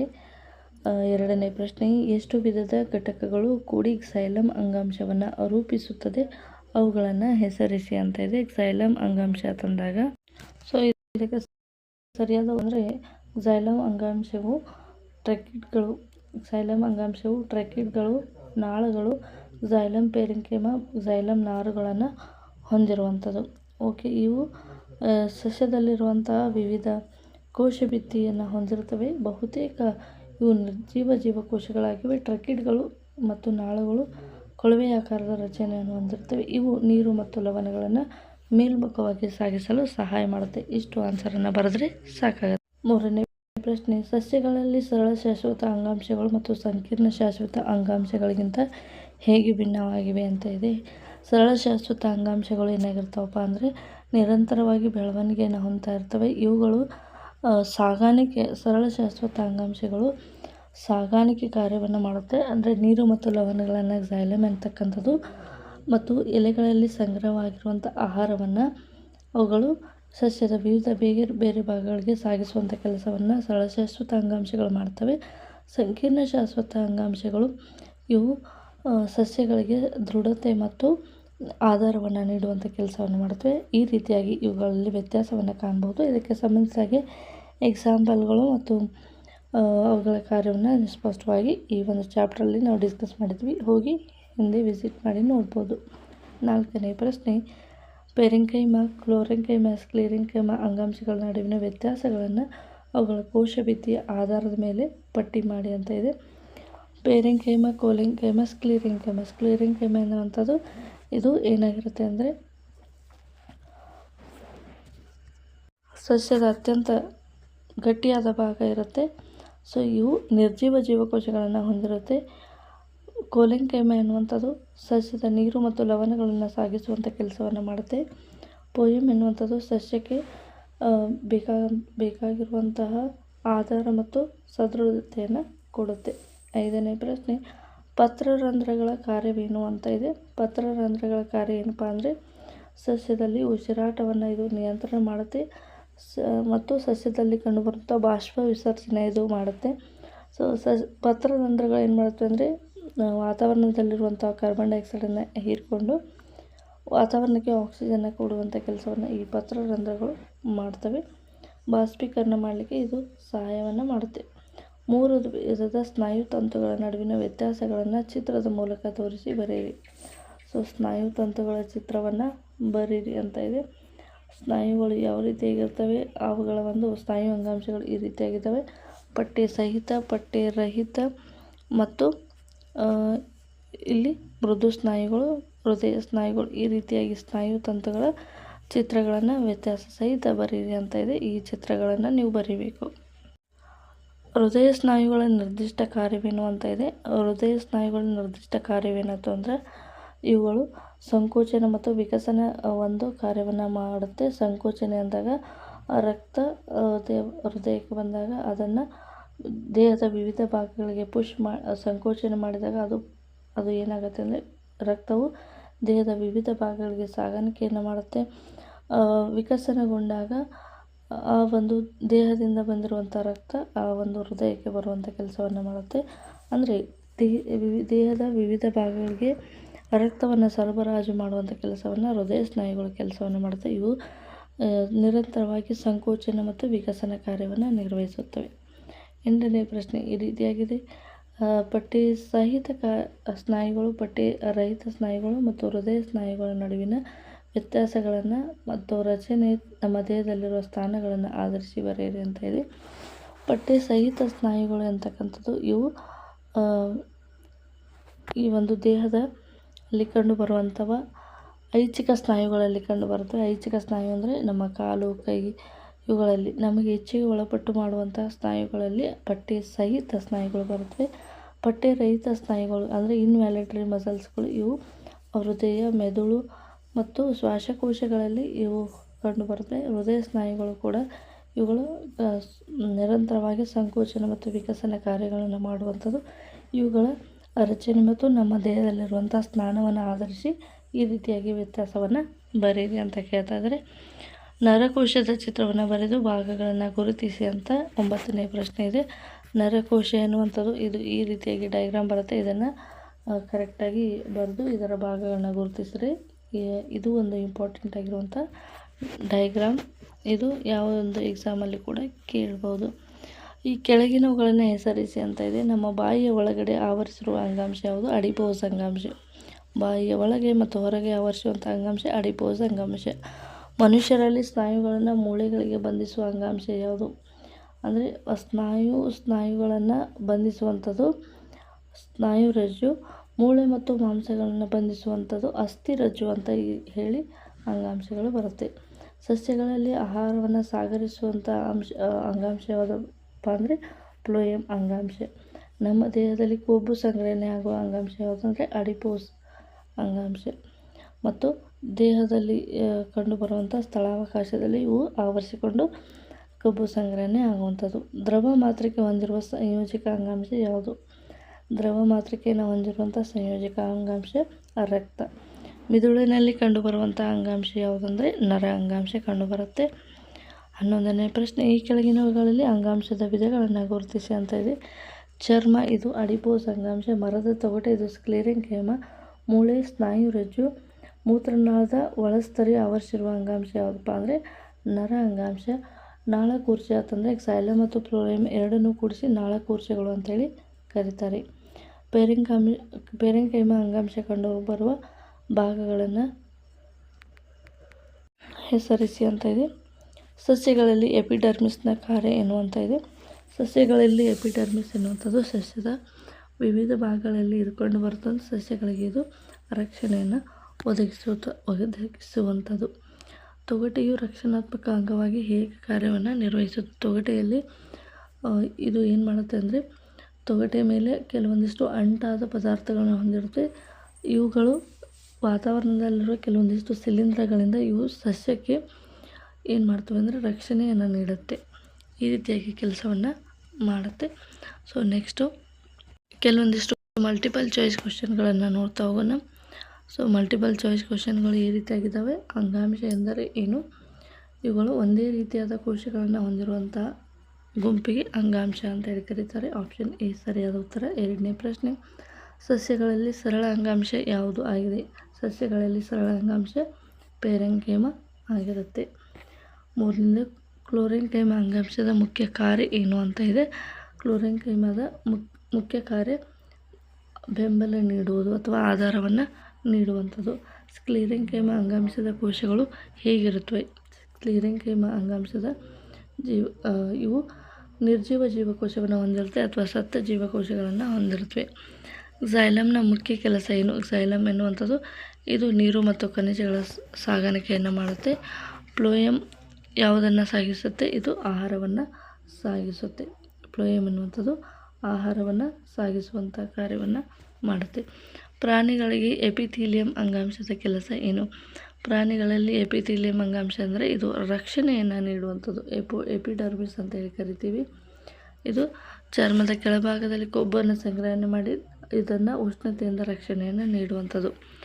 ರಕ್ತವು ಯಾವ ಅಂಗಾಂಶಕ್ಕೆ ಸೇರುತ್ತದೆ? ರಕ್ತವು ಕನೆಕ್ಟಿವ್ ಟಿಶ್ಯೂ ಅಂದರೆ ಇವು ಸಂಪರ್ಕ ಅಂಗಾಂಶ, ಕನೆಕ್ಟಿವ್ ಅಂತ ಹೇಳಿ ಕರಿತೀವಿ.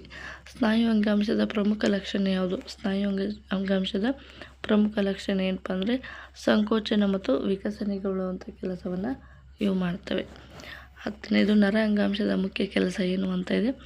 ನರ ಅಂಗಾಂಶದ ಮುಖ್ಯ ಕೆಲಸ ಏನಪ್ಪ ಅಂದರೆ ಸಂದೇಶಗಳ ಸಾಗಣೆ ಮಾಡುವಂಥ ಕೆಲಸವನ್ನು ಮಾಡುತ್ತೆ.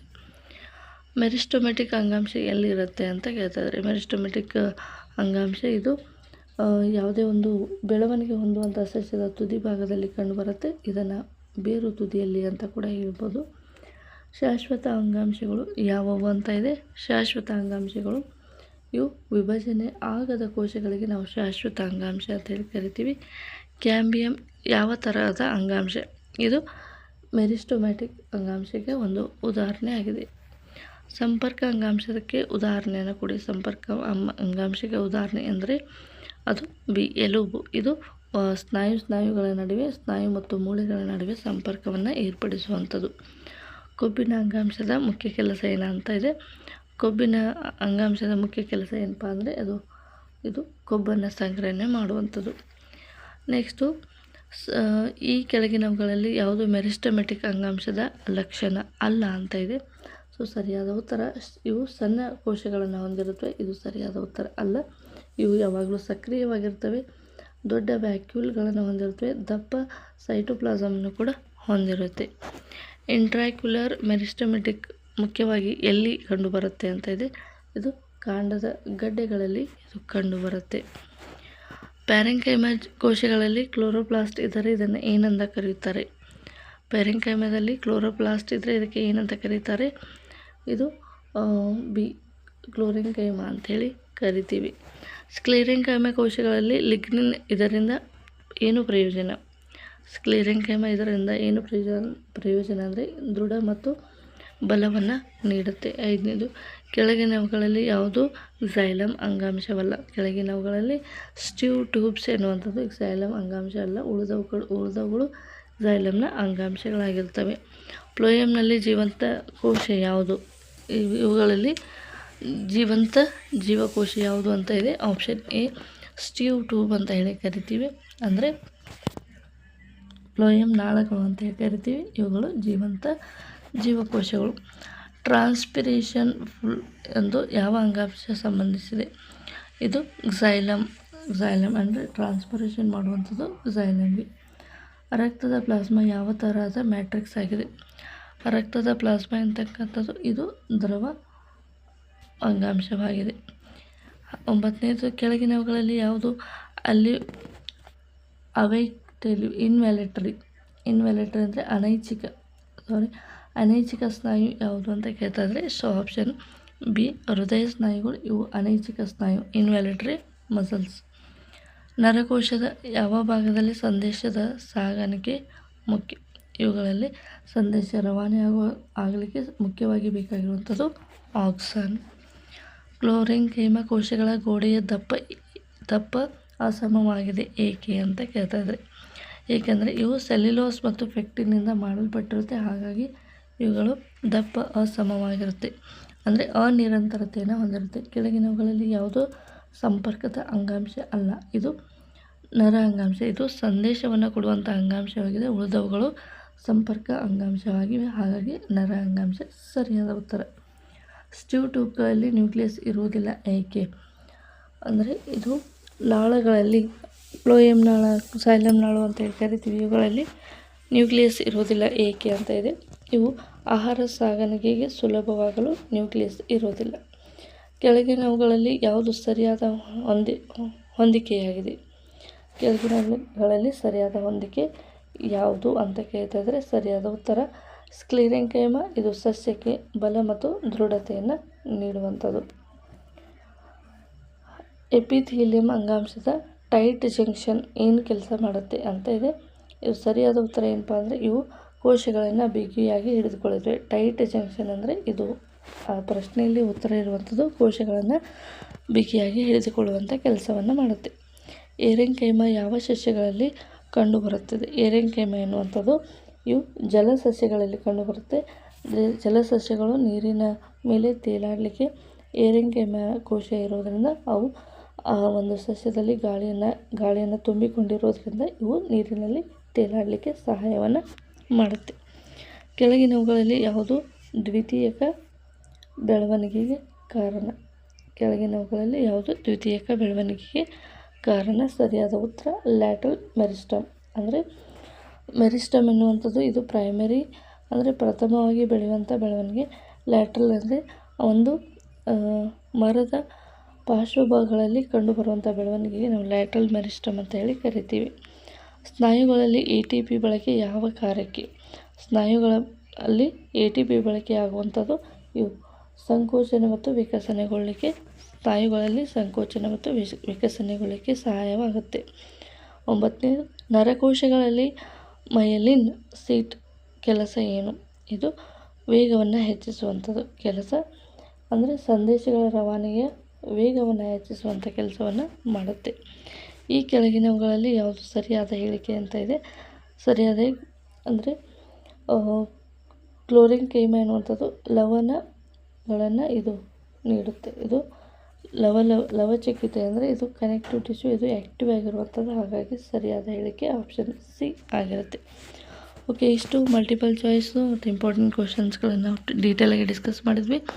ಈ ಒಂದು ವಿಡಿಯೋ ಇಷ್ಟ ಆಗಿದ್ರೆ ದಯವಿಟ್ಟು ಲೈಕ್ ಮಾಡಿ, ಶೇರ್ ಮಾಡಿ, ಕಮೆಂಟ್ ಮಾಡಿ. ಈ ಒಂದು ವಿಷಯಕ್ಕೆ ಸಂಬಂಧಿಸಿದ ಏನಾದರೂ ಡೌಟ್ಸ್ ಇದ್ದರೆ ಇಷ್ಟೊತ್ತು ಈ ಒಂದು ವಿಡಿಯೋನ ನೋಡಿದ್ದಕ್ಕೆ ಥ್ಯಾಂಕ್ ಯು ಸೋ ಮಚ್.